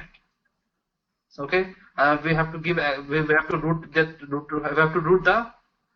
VM to all servers, and then we have to reboot the node. Okay. So after configuration, we have to check checkability. When we have to check checkability, okay, with all interference.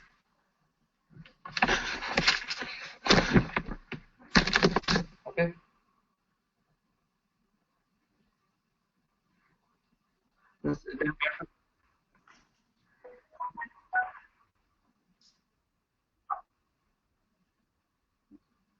No. After completion of the configuration, then we have to reboot the node. Okay. Then we have to check reachability with all interface. Okay. But all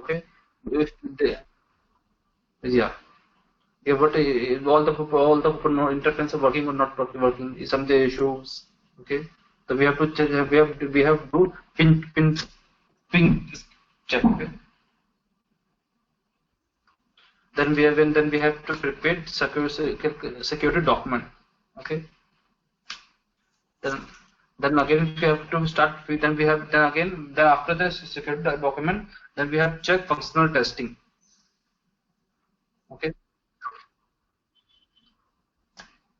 The for functional testing, we have to, for functional testing, the company will give us mobiles and all the documents, all the necessary tools to check. Okay, that we have mobile to root a mobile in time लगेगा sir. Go ahead. First our mobile to that's CFCF. Yeah, that's CFCF. Then we have to check the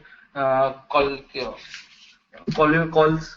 Okay, if the calls happening or not. Okay, and the required test case, the required procedure that is given in the test case, everything that given in test case, we have to check that. Okay, after test, then we have to submit the test case report to the upper level. Okay, then after test case report submission, then we have to raise 80 and get its approval. Okay, then we have to go live at midnight process at midnight. Okay. Okay, बहुत अच्छे से समझाया। Okay, अभी first के हिसाब से बहुत अच्छा है कैफी, इसको इम्प्रूव करो।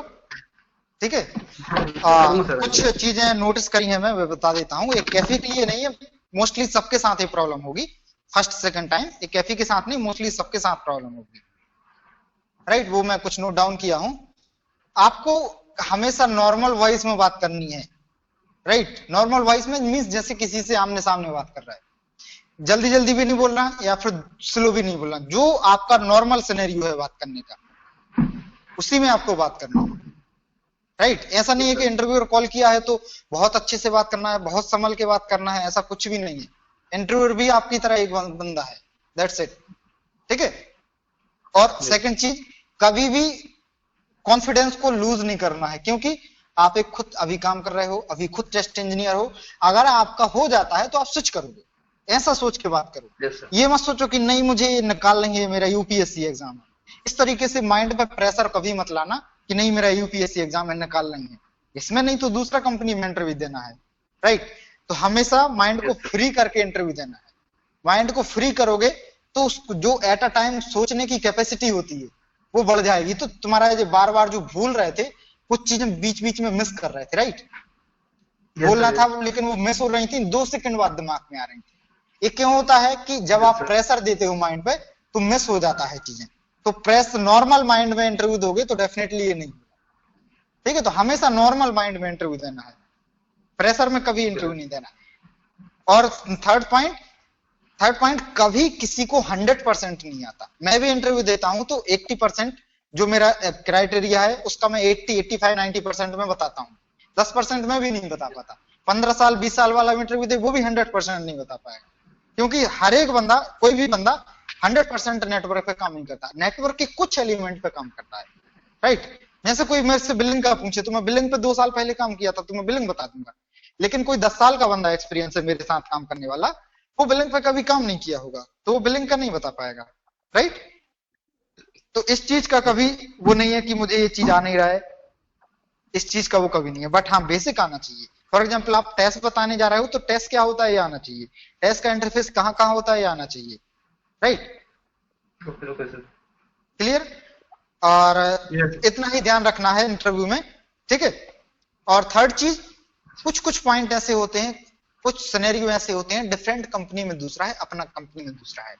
ठीक है, अब सब लोग नोट डाउन करो कि प्रोजेक्ट पे अपने को की पॉइंट क्या रिमेंबर करने हैं। जैसे की पॉइंट है ये,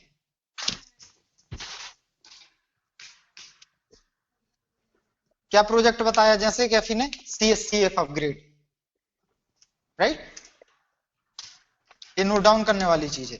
की पॉइंट, सबसे पहले की पॉइंट मींस वो कोई टेक्निकल क्वेश्चन नहीं है, वो कोई प्रोसेस नहीं है, बट की पॉइंट ऐसे है, फॉर एग्जाम्पल मैं बोलूं आधार कार्ड का नंबर क्या है आपको, तो आपको याद होगा। मैं बोलूं आपका मोबाइल नंबर क्या है, तो आपको याद होगा। अगर आपके पास मोबाइल ही नहीं है तो आप नंबर क्या बताओगे?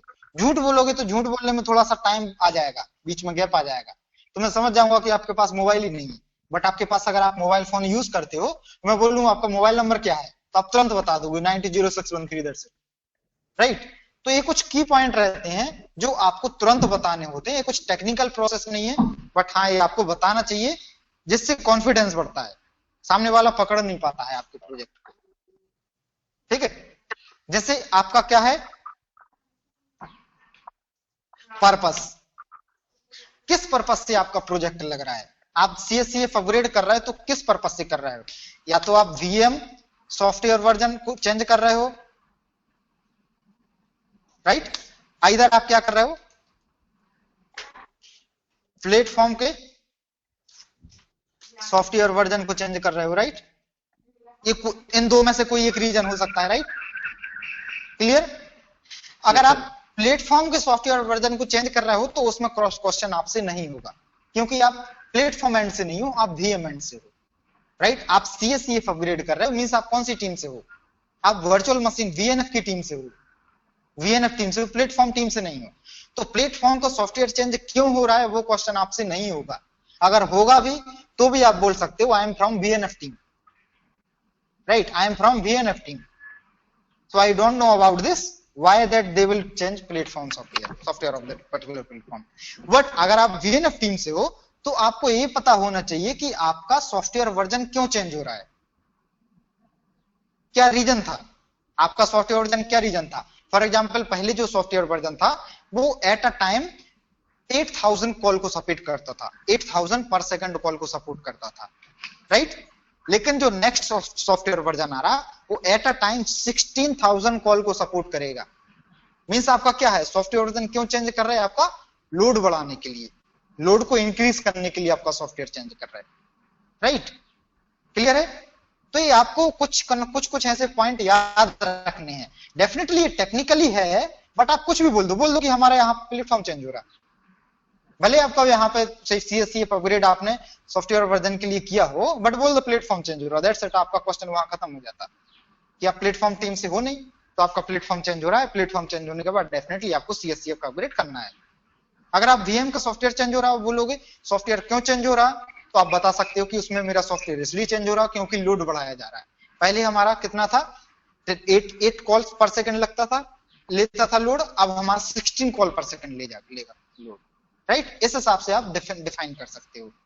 ये हो गया फर्स्ट पॉइंट, आपका पर्पस क्या है, ठीक है। नेक्स्ट आपका क्वेश्चन बनेगा वर्जन और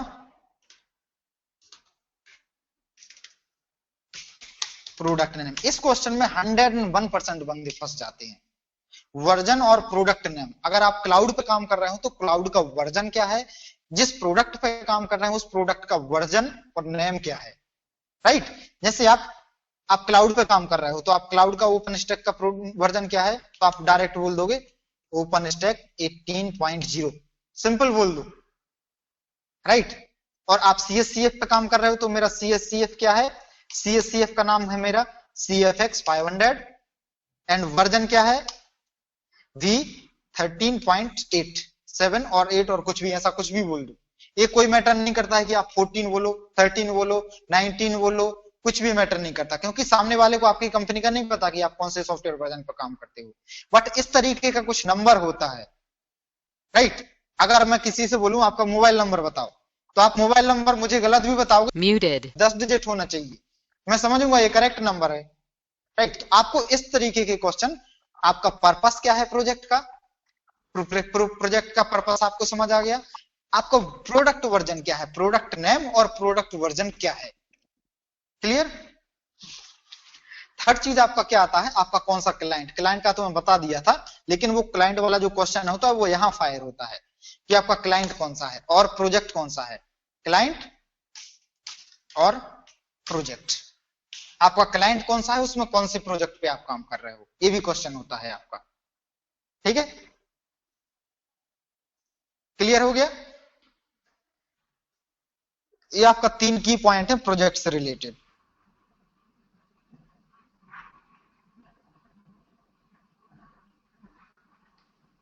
नोट डाउन कर लो एक की पॉइंट प्रोजेक्ट के, क्योंकि सेकंड जो पॉइंट है आपका, सेकंड पॉइंट में हर एक बार बंदा जरूर फंसता है, हर एक बार बंदा। तो ये नोट डाउन करके रखना कि ये इसमें कौन सा प्रोडक्ट नेम और वर्जन बोलना है। जो भी आप प्रोजेक्ट लगाओ, आपने 4 प्रोजेक्ट लगाए हैं तो आप लिस्ट बना लो, चारों प्रोजेक्ट का मुझे प्रोडक्ट नेम ये बताना है, वर्जन ये बताना है, that's it. Clear? Note down करके रखना पड़ेगा, तभी याद रहेगा ये चीज।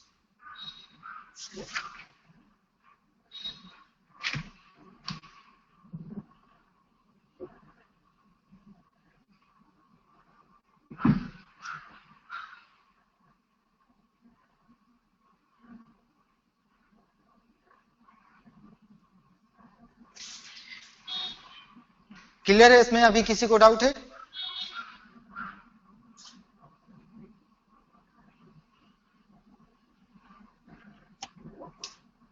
सर उस टाइम में अगर हमें ये याद नहीं रहता ओपन स्टैक 18.0 तो उस टाइम में हम ये बोल सकते हो ओपन स्टैक 12 पॉइंट कुछ भी, या फिर हाँ बोल सकते हो, बोल सकते हो। वो नॉर्मली ये हमारा कॉन्फिडेंस लेवल चेक करना चाह रहा है कि उसने इस पे काम किया हुआ तो राइट। जैसे मैं बोलूं कि आप ड्राइव टेस्ट किए हो, लैपटॉप से किए हो कि फोन से किए हो, तो जो बंदा सैमसंग प्रोडक्ट पे काम किया होगा वो बोलेगा फोन से किया हूं, जो बंदा एरिक्सन हुआवी पे काम किया होगा वो बोलेगा लैपटॉप से किया हो। मैं बोलूंगा सॉफ्टवेयर कौन सा यूज करते थे, कौन सा टूल का, मैं बोलूंगा कि ड्राइव के लिए सॉफ्टवेयर कौन सा यूज करते थे, तुम अपने आप बता दोगे जो भी सॉफ्टवेयर यूज किए हो, राइट सर। तो वो अपने आप, मैं उस पे आप कुछ भी बोलो कि मैं इस सॉफ्टवेयर पे काम करता था, उसका वर्जन ये था, तो हो सकता मैं भी ड्राइव टीम से आया हूं, मैं उस पर काम नहीं किया हूंगा, राइट? तो मुझे पता नहीं है, ये आ गया होगा सॉफ्टवेयर वर्जन में, कब से नहीं हूं उस फील्ड में। तो ये बस एक क्रॉस चेक करने वाला पॉइंट होता है, बंदे को कैच करने वाला पॉइंट होता है, राइट? क्योंकि जो इंटरव्यूअर होता है आपको वो सिलेक्ट करता है तब भी आप, वो बंदा आपका जस्टिफिकेशन देगा, आपको रिजेक्ट करता है तब भी वो बंदा आपका जस्टिफिकेशन देगा। अगर मैं फॉर एग्जांपल मैं 2 इंटरव्यू लेता हूं, एक को रिजेक्ट किया, एक को सिलेक्ट किया, तो मुझे दोनों का जस्टिफिकेशन देना पड़ता है कि मैं एक्स कैंडिडेट को क्यों सिलेक्ट किया हूं, उसका पॉइंट ये है, समरी ये है, वाई कैंडिडेट को क्यों रिजेक्ट किया हूं, उसका पॉइंट ये है, समरी ये है। ये रिपोर्टिंग मैनेजर को या एचआर को रिपोर्ट करना होता है। तो वो कुछ ऐसे पॉइंट ढूंढता है कि अगर उसको रिजेक्ट करना है तो रिजेक्ट के भी पॉइंट मिले, सिलेक्ट करना है तो सिलेक्ट के भी पॉइंट मिले। तो सर वो पॉइंट हमें भी शेयर किया जाएगा या फिर वो अपने इंटरनल? नहीं, वो इंटरनली रहता है, वो इंटरनली रहता है। आपको तो केवल अपडेट आएगा। अगर आपका इंटरव्यू फेल होता है तो रिग्रेट का मेल आएगा, या फिर कॉल करके बता दिया जाएगा, या फिर फेल हो गए तो कुछ कंपनियां ऐसी हैं कि वो कॉल ही नहीं करती, स्टेटस ही नहीं बताती, ये भी होता है। या तो रिग्रेट का मिलेगा या एचआर कॉल करेगा, या फिर कुछ बोलेंगे ही नहीं, अपडेट ही नहीं देंगे। अगर पास कर लेते हो तो नेक्स्ट लेवल के लिए कॉल आएगा कि आपका ये इंटरव्यू क्लियर हो गया है, नेक्स्ट लेवल के लिए आपको इंटरव्यू कब देना है, या फिर मेल आएगा, ऐसा कुछ प्रोसेस आएगा एचआर टीम से कंफर्मेशन के लिए। क्लियर? नॉर्मली आपका 3 राउंड होता है, कहीं कहीं 4 भी होता है। आपका first round L1 technical, then second round L2 technical, आपका फिर थर्ड राउंड मैनेजर होता है, मैनेजर प्लस मैनेजमेंट स्किल, और फोर्थ राउंड में आपका एचआर होगा। सर मैनेजर और मैनेजमेंट स्किल में क्या पूछा जा सकता है नॉर्मली? मैनेजमेंट स्किल में मींस आपको प्रोजेक्ट कैसे असाइन होता है, आपको कोई इशू आता है तो किसके पास जाते हो, राइट? आप डिप्लॉयमेंट कर रहे हैं, आपको इशू आया, आपका इशू आया कि क्लाउड जो एनवायरनमेंट है वो सपोर्ट नहीं कर रहा है, क्लाउड मेरा सॉफ्टवेयर सपोर्ट नहीं कर रहा, तो आप किसके पास जाओगे? एचआर किसके पास जाओगे? वो तो हम अपने मैनेजर, रिसोर्स मैनेजर के पास तो जाओगे नहीं, रिसोर्स मैनेजर के पास तो जाओगे नहीं, टीपीएम के पास जाओगे कि सर मेरा इशू है। इस फील्ड में सर तो बोलते नहीं है, किसी को नाम से बोलते हैं। जोबन आपका, जो फॉर एग्जांपल जोबन आपका टीपीएम है, तो जोबन को इन्फॉर्म करोगे, जोबन ये मेरा फेल हो रहा है deployment, looks like a cloud issue, so shall we raise to cloud team, right? ये सारी चीज मैनेजमेंट मींस आप प्रोजेक्ट को कैसे मेंटेन करते हो। वो देखो कुछ बंदों का क्या होता है, मैनेजर राउंड क्यों जरूरी है, मैनेजमेंट स्किल चेक करना क्यों जरूरी है। आपकी टीम में भी कुछ बंदे ऐसे होंगे, या आप कुछ ऐसे बंदों से मिले होंगे, टेक्निकली बंदे को बहुत कुछ आता है बट मैनेजमेंट स्किल 0 होता है, राइट? तो उस बंदे के साथ काम करने में बहुत ज्यादा प्रॉब्लम होती है, राइट? इसलिए मैनेजर राउंड होता है। टेक्निकल के बाद डेफिनेटली टेक्निकल 2 राउंड निकालना है, फिर मैनेजमेंट स्किल चेक करने के लिए, क्योंकि अगर आपका मैनेजमेंट स्किल 0 है, प्रोजेक्ट को कैसे मैनेज करना है, अगर ये इशू आएगा तो किससे बात करनी है, किससे नहीं करनी है, अगर ये आपका फेल हो जाता है तो डेफिनेटली आपका नहीं होगा, राइट। अगर आपको प्रॉब्लम आएगी तो दूसरे को कैसे रिपोर्ट करना है, पास ऑन कैसे करना है, ये सारा चीज आपको आना चाहिए। क्लियर? आपको कोई रिस्पॉन्सिबिलिटी दी गई है तो उसको रिस्पॉन्सिबिलिटी उसको कैसे हैंडल करना है, ये सब चीज कैसे करते हो, इसके लिए मैनेजर राउंड होता है।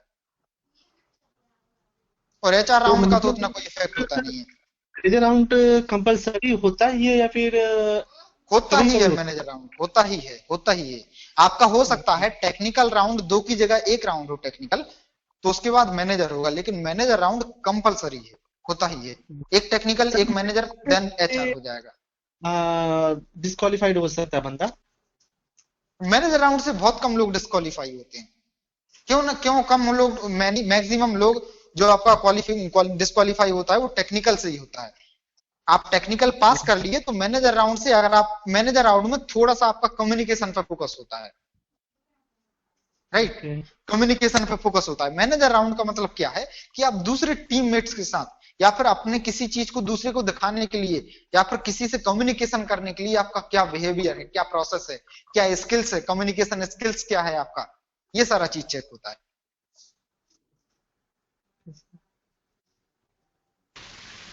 हेलो हेलो, हाँ जी। सर एक चीज पूछना था। जैसे अभी हाँ हमने वर्जन पे बात किया तो आपने हाँ हाँ बताया कि जैसे ओपन स्टैक का 18 पॉइंट कुछ भी बोलो या CSF का वर्जन जैसे आपने 13.7 बताया, हाँ हाँ बट मैं एक इन जनरल एग्जांपल देता हूँ। जैसे अगर हम टेम्स का एग्जांपल लें जिससे हम ड्राइव टेस्ट करते हैं, हाँ हाँ तो उसका जनरली सर वर्जन है 10 से लेके 21 22 तक है। मतलब ओके। कोई 10 पे काम करे, 12 पे करे, 13 पे करे, 15 पे, 20 21। हाँ तो हाँ अगर किसी से मैं पूछूं कि टेम्स के कौन से वर्जन पे तुम काम करते हो, वो मुझे बोल दे कि वर्जन 51.3 पे काम करते हैं, या बोल दे ओके वर्जन 6 पे काम करते हैं, तो यहाँ ओके भी पकड़ में आ सकता है ना कि ये बंदा मतलब फॉल्स बोल रहा है, क्योंकि ये वर्जन रेंज तो ओके। है ही नहीं। तो मैं हाँ इसका हाँ कुछ वर्जन रेंज हो सकता है क्या? Okay okay. एनीवे, मैं आज नाइट में प्रोडक्ट नेम का एक लिस्ट भेज दूंगा, उसमें आपका हुआवे का सारा प्रोडक्ट है। मैक्सिमम लोग हुआवे का प्रोडक्ट लगाते हैं, राइट। और एरिक्सन का यस। भी मेरे पास एक लिस्ट है, तो एरिक्सन का भी भेज दूंगा, ठीक है। तो उसमें आप नोट डाउन कर सकते हैं। प्लस प्लस ये यहाँ पे फॉल्स होने का चांस इसलिए नहीं होता है कि फॉर एग्जांपल आप नोकिया में इंटरव्यू दे रहे हैं और आप प्रोजेक्ट किसका दिखा रहा है, एरिक्सन का। अगर सामने वाला बंदा एरिक्सन में प्रीवियस काम किया होगा तभी पकड़ सकता है, अदरवाइज नहीं पकड़ सकता। क्यों नहीं पकड़ सकता? एरिक्सन के CFX का सॉफ्टवेयर अलग है। नहीं बोलेगा ना सर? क्या हुआ? जैसे बंदा तो नॉर्मली ऐसे फॉल्स, इतना फॉल्स तो नहीं बोलेगा। जैसे हमारा देख लीजिए CSF का वर्जन हो गया CFX 500, तो हाँ हो हाँ सकता है बंदा को CFX 500 ना याद रहता हो और V13.7 ना याद रखेंगे, तो वो थोड़ा बहुत ऊपर नीचे कर सकता है। इतना थोड़ी ना कर देगा सर। जैसे इतना कुछ नहीं। देखो, यहाँ पे फेल होने का चांस इसलिए नहीं होता है। फॉर एग्जांपल तुम कौन सी कंपनी हो, AMX क्लारो में हो, एक फॉरेन का कंपनी है AMX क्लारो, ठीक है। तुम AMX क्लारो का प्रोजेक्ट लगा है, मैं कभी AMX क्लारो में काम नहीं किया, तो आपके यहाँ का CFX का नाम क्या है, उसका वर्जन क्या है, मुझे नहीं पता, ठीक है। मैं फॉर एग्जांपल मैं L&T में काम करता हूँ, ठीक है। तुम L&T में इंटरव्यू देने आए, मैं पूछ रहा हूँ आपका प्रोडक्ट का नेम क्या है, वर्जन क्या है, आपने बोल दिया CS 500 और वर्जन 15.1.3, तो मुझे MX क्लारो का प्रोडक्ट का नेम पता नहीं है ना, तो मैं बोलूंगा यस। बट मैं केवल और केवल ये चेक करूंगा कि जैसे मैं क्वेश्चन रेज किया, इमीडिएट बंदे ने बताया कि नहीं बताया। अगर बंदे को एक्चुअल में याद होगा तो डेफिनेटली वो इमीडिएट ही बताएगा। Got it?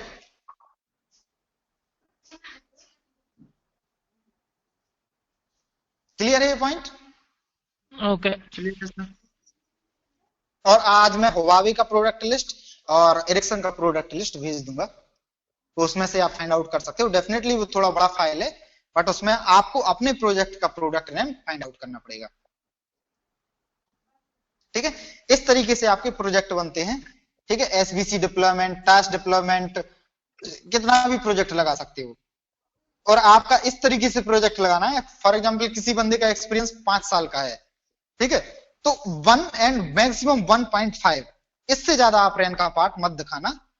5 साल में से मेरा सजेशन है कि 1 साल रैन पार्ट दिखाओ, 4 साल आप कोर पार्ट दिखाओ। Unmuted. क्लियर? और 4 साल में Muted. तो मेरा एक्सपीरियंस इंटरव्यू लेवल 2 साल में 10 महीना पूर रहा है सर अभी। कितना? 2 साल 10 महीना 2.10 रणधीर आपका? हाँ सर मेरा 2 साल 10 महीना हो रहा है तो आप आपका कैफी के हिसाब से बनाओ, जैसा कैफी ने बनाया। ओके। हाँ, जैसा कैफी ने बनाया उसी हिसाब से बनाओ।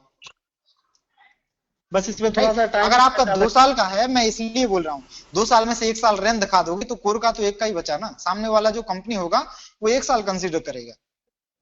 ओके तो रिज्यूम बहुत ज्यादा कम सेलेक्ट होगा। ठीक है सर। सर मैं रजनीश बोल रहा हूँ। हाँ रजनीश। सर यदि 4 साल का हम कोर पार्ट में लगाते हैं तो उसका इंटरव्यू का लेवल तो बहुत ज्यादा टफ हो जाएगा ना? हाँ बिल्कुल होगा, आपको पैसा भी तो मिलेगा ना उस हिसाब से। 2 साल वाले को मैक्सिमम 4 लाख 5 लाख मिलेगा और 4 साल वाले को 8 लाख 9 लाख भी तो मिलेगा। सर इसमें सीवी पहले सिलेक्ट करते हैं ये लोग क्या? जो सीवी हाँ, भैया देख लो, सीवी सिलेक्ट होगा ना भाई आपका पहले, तभी तो आपका इंटरव्यू होगा। Okay Right? Unmuted. क्योंकि फॉर एग्जांपल आपने नौकरी अपलोड किया, राइट, और वहां का जो एचआर है वो 100 सीवी डाउनलोड किया, Muted. बैकग्राउंड वाइज आ रहा है किसी के यहाँ से बहुत ज्यादा। अरमान मलिक, ओके अब क्लियर है।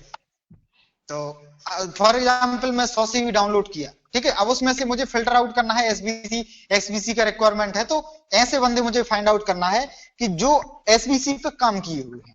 तो 100 में से मुझे 40 रिज्यूम ऐसे मिले कि जो एसबीसी पे काम किए हैं।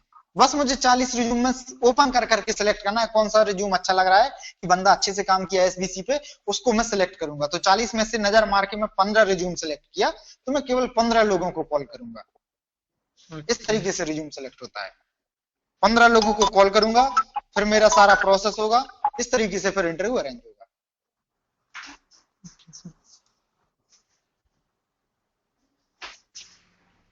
Unmuted.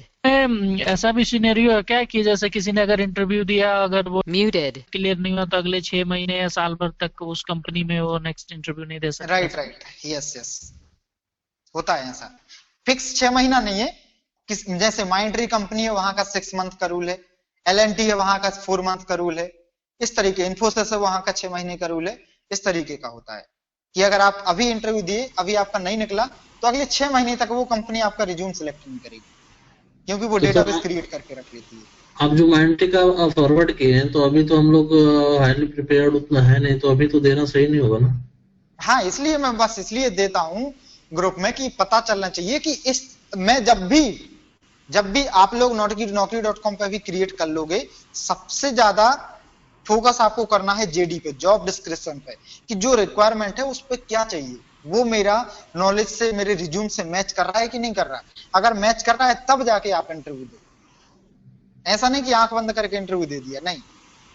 आपका सबसे पहले जेडी मैच करना चाहिए, जेडी मैच कर रहा है तभी आप वहां पर रिज्यूम।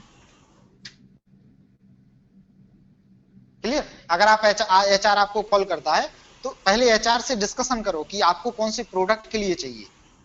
फॉर एग्जांपल उसको बिलिंग प्रोडक्ट के लिए चाहिए, पीसीआरएफ के लिए बंदा चाहिए, आपने पीसीआरएफ पे काम ही नहीं किया, तो बोलो कि मैं पीसीआरएफ पे काम नहीं किया।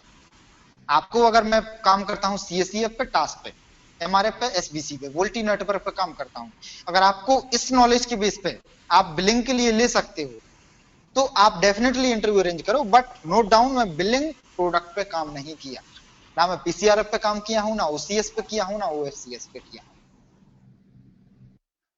राइट? इस तरीके से आपको एचआर से डिस्कस करना पड़ेगा पहले।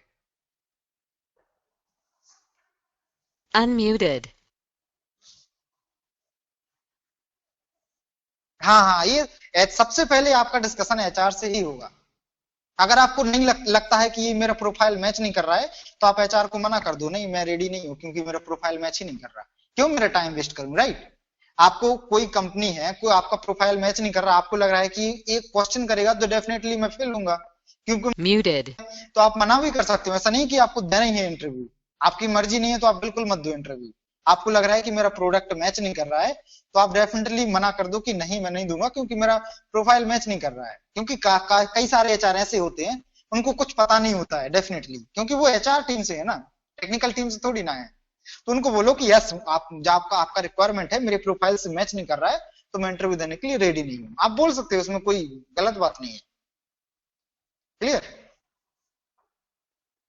और बोल दो कि फॉर एग्जाम्पल मेरा जो एक्सपीरियंस है वो CSCF नोड पे है या वोल्टी नोड पे है, जब इस पे रिक्वायरमेंट आए तो आप डेफिनेटली कॉल करो। ठीक है? जो भी आपका प्रॉब्लम है, जो भी आपका कम्युनिकेशन है, एक प्रोफेशनल वे में कम्युनिकेशन करो, दैट्स इट।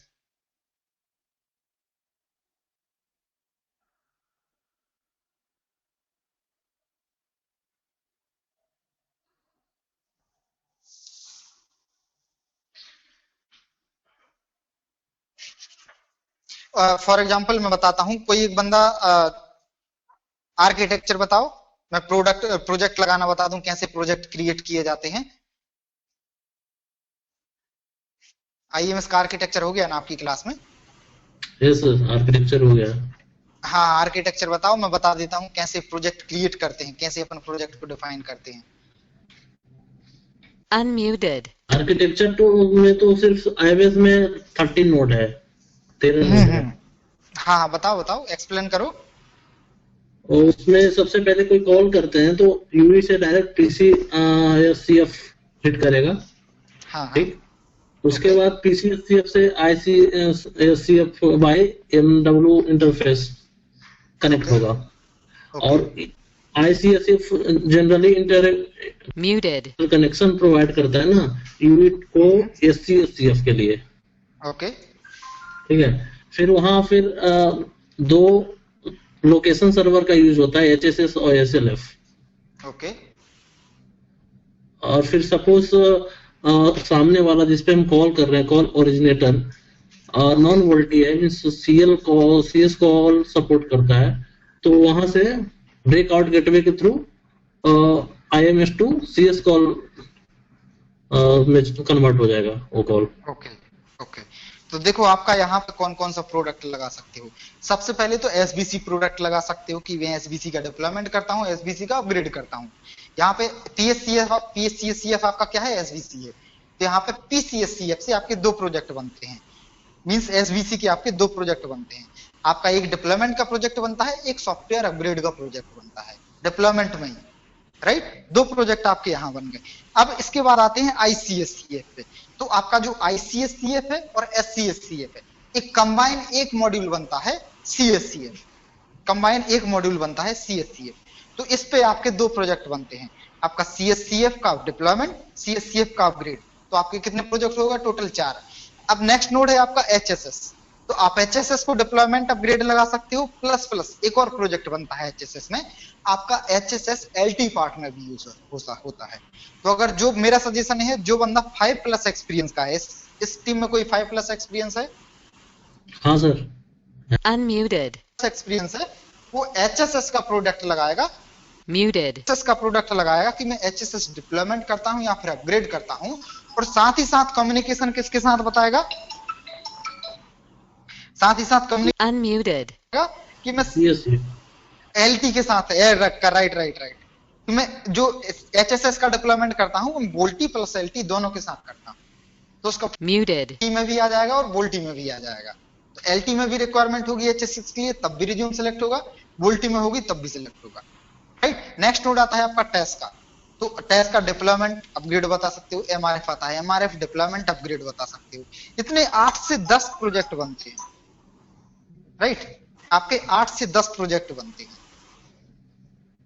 क्लियर है? अब प्रोजेक्ट रिलेटेड किसी को कोई प्रॉब्लम कि मैं कौन सा प्रोजेक्ट Unmuted. नहीं लगाऊं? हाँ बताइए।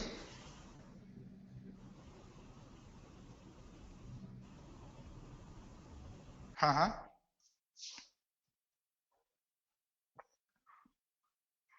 ओके हाँ ओके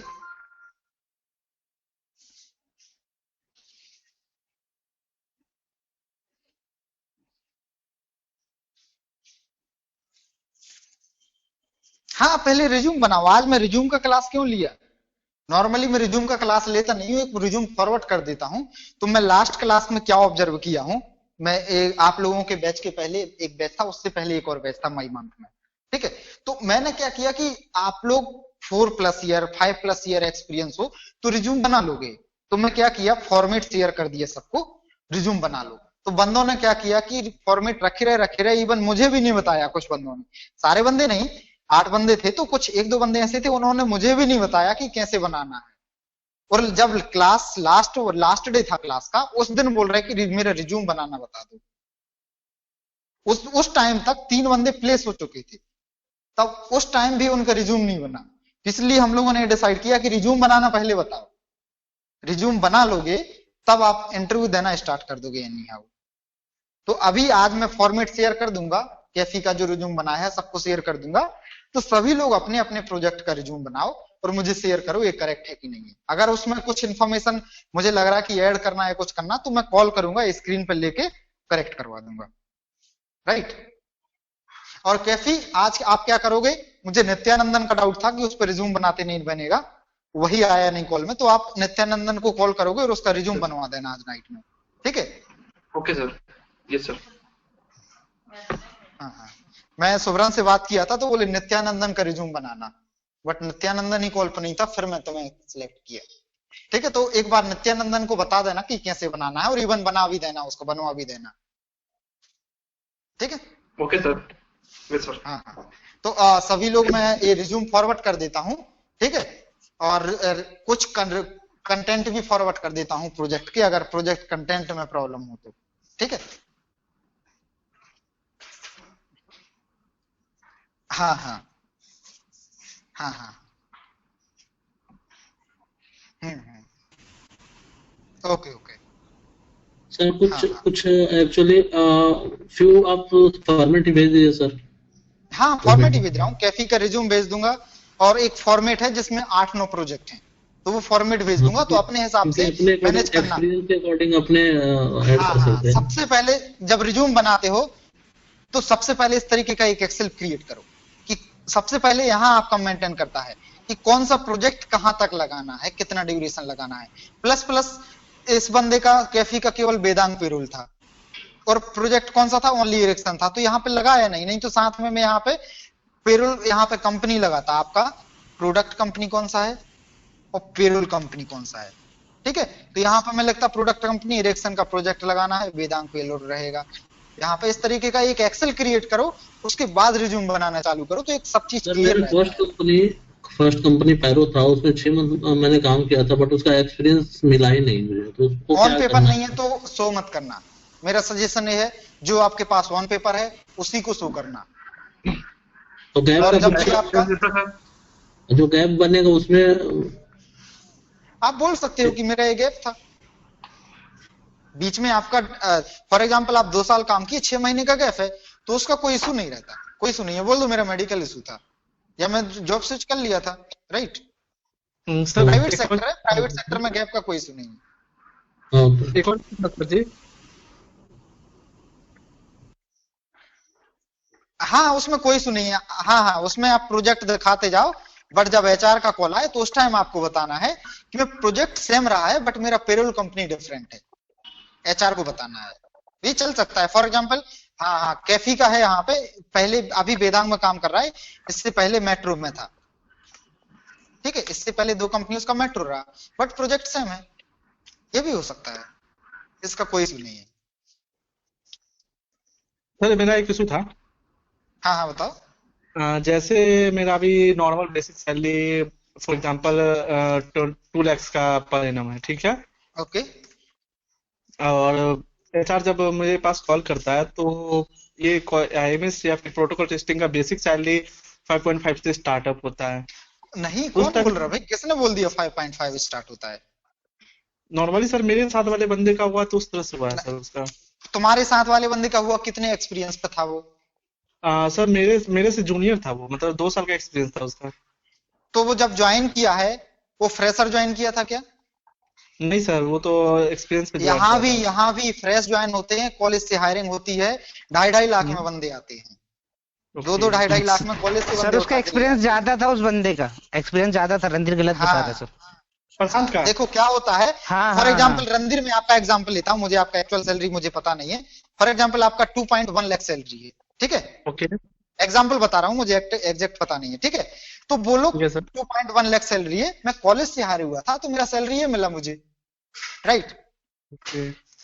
आप भले आप ये नहीं बोल सकते कि इस सेक्टर में नहीं 5 लाख से ही स्टार्ट होता, कॉलेज से भी बंदा आएगा तब भी 5 लाख मिलेगा, ऐसा कुछ भी नहीं है, ऐसा कुछ भी नहीं है। यहाँ भी कॉलेज से बहुत हायरिंग होती है, 2-2 लाख 2.5-2.5 लाख में बहुत आते हैं बंदे, और 3-3 साल तक रहते हैं फिर चेंज करते हैं जब सैलरी नहीं बढ़ता।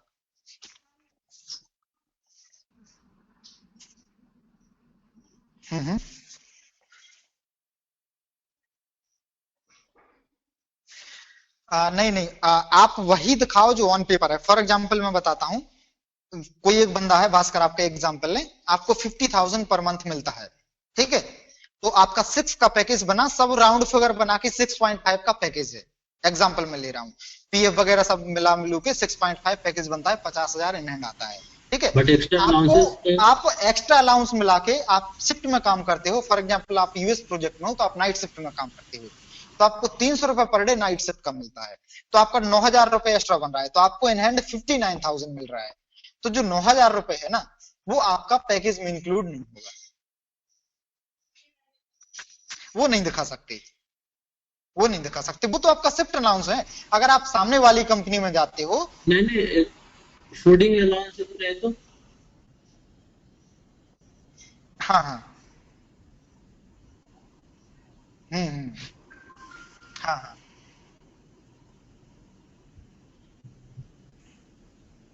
नहीं नहीं वो नहीं दिखा सकते, वो फूड अलाउंस नहीं दिखा सकते।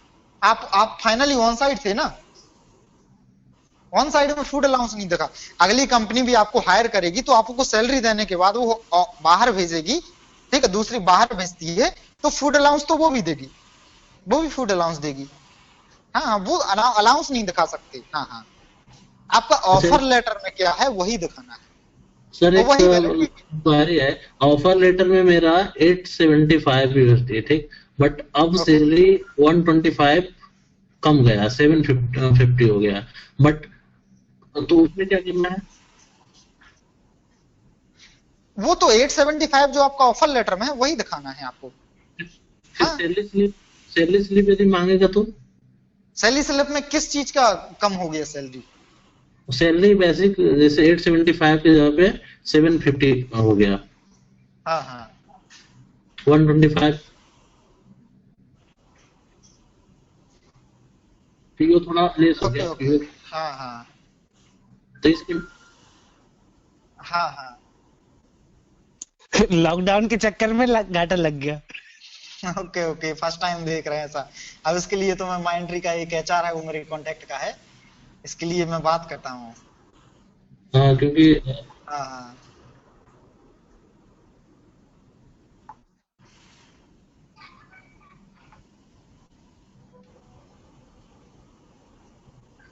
ओके, वो इस टाइप का केस मेरे को अभी तक मिला नहीं है, बट हाँ मेरे कांटेक्ट में 1-2 एचआर है, माइंट्री का भी एचआर मेरे कांटेक्ट में है, तो इन लोगों से एक बार मैं डिस्कस कर लेता हूँ। हाँ हाँ, क्योंकि ये मैं अभी कमिटमेंट इसलिए नहीं कर रहा क्योंकि इस चीज का मुझे भी आइडिया नहीं है कि अगर सैलरी ऑफर लेटर के से कम भी हो गई तो उसको कैसे कमेंट करना है। यानी हाउ अपन, मैं एडिट करने का किसी को सजेशन दूंगा नहीं कि सैलरी स्लिप एडिट कर लो, फर्स्ट पॉइंट है। अब इसको कमेंट कैसे करना है एचआर के सामने, रिप्रेजेंट कैसे करना है, वो मैं एक बार एचआर से पूछ लूंगा, जो मेरे साथ के बंदे हैं एचआर टीम में, राइट। मैं सजेशन कभी किसी को नहीं दूंगा कि एडिट करो सैलरी स्लिप, ठीक है। हम्म हम्म, हाँ हाँ हम्म,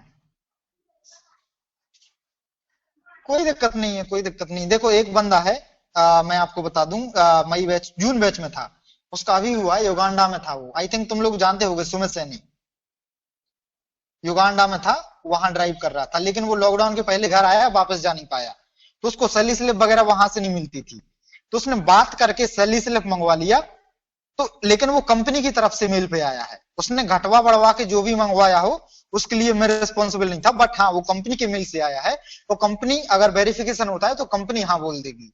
तो आपका अगर सैलरी अभी कम आ रहा है और आप अपने कंपनी के ओनर को बोल के या एचआर टीम को बोल के एग्जैक्ट 8.75 का करा सकते हो तो कोई डाउट नहीं, बट वेरिफिकेशन में क्लियर हो जाना चाहिए, उसके लिए मैं सपोर्ट नहीं करूंगा, राइट। हाँ हाँ भाई, तुम्हें 5 रुपए मिलता है कि 10 रुपए मिलता है, मुझे उससे मतलब नहीं है, मैं एचआर टीम में हूँ। अगर मैं तुम्हारी कंपनी को बोलूं कि इस बंदे को एग्जैक्ट 5 रुपए मिलता है, तो वो हाँ बोल दे कि हाँ ये सैलरी स्लिप होके है, इसको 5 रुपए ही मिलता है। अब आपको तुम्हें 15 भी मिलता है कि मिलता भी नहीं है, उससे मुझे कोई लेना देना नहीं, राइट। ये सामने वाली कंपनी का बिहेवियर रहता है, क्लियर। ओके ओके, तो मैं आज ये डिटेल भेज देता हूं इतना, ठीक है। और कल आपका आईएमएस Muted. और टाइम रहेगा तो कॉल फ्लो हो जाएगा। और सजेशन मैं ये दूंगा, जल्दी से जल्दी तैयारी कर लो, अभी डिप्लॉयमेंट में बहुत वैकेंसी है।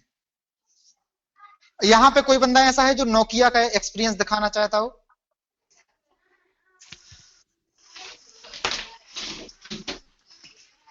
कोई बंदा ऐसा है जो नोकिया प्रोजेक्ट पे भी काम कर रहा है?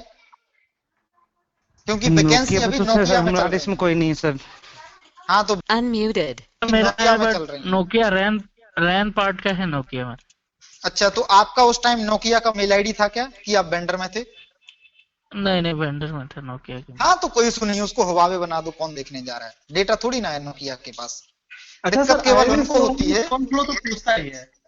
हाँ हाँ वो तो पूछना है, दिक्कत केवल इसको होती है। फॉर एग्जाम्पल रविभूषण, आप नोकिया में थे, नोकिया का मेल आईडी आपका बना हुआ है नोकिया में, तब आपको दिक्कत होती है कि आप फिर उस टाइम नोकिया का क्लेम नहीं कर सकते कि मैं नोकिया में नहीं था, क्योंकि वेरिफिकेशन वो इंटरनली करेंगे।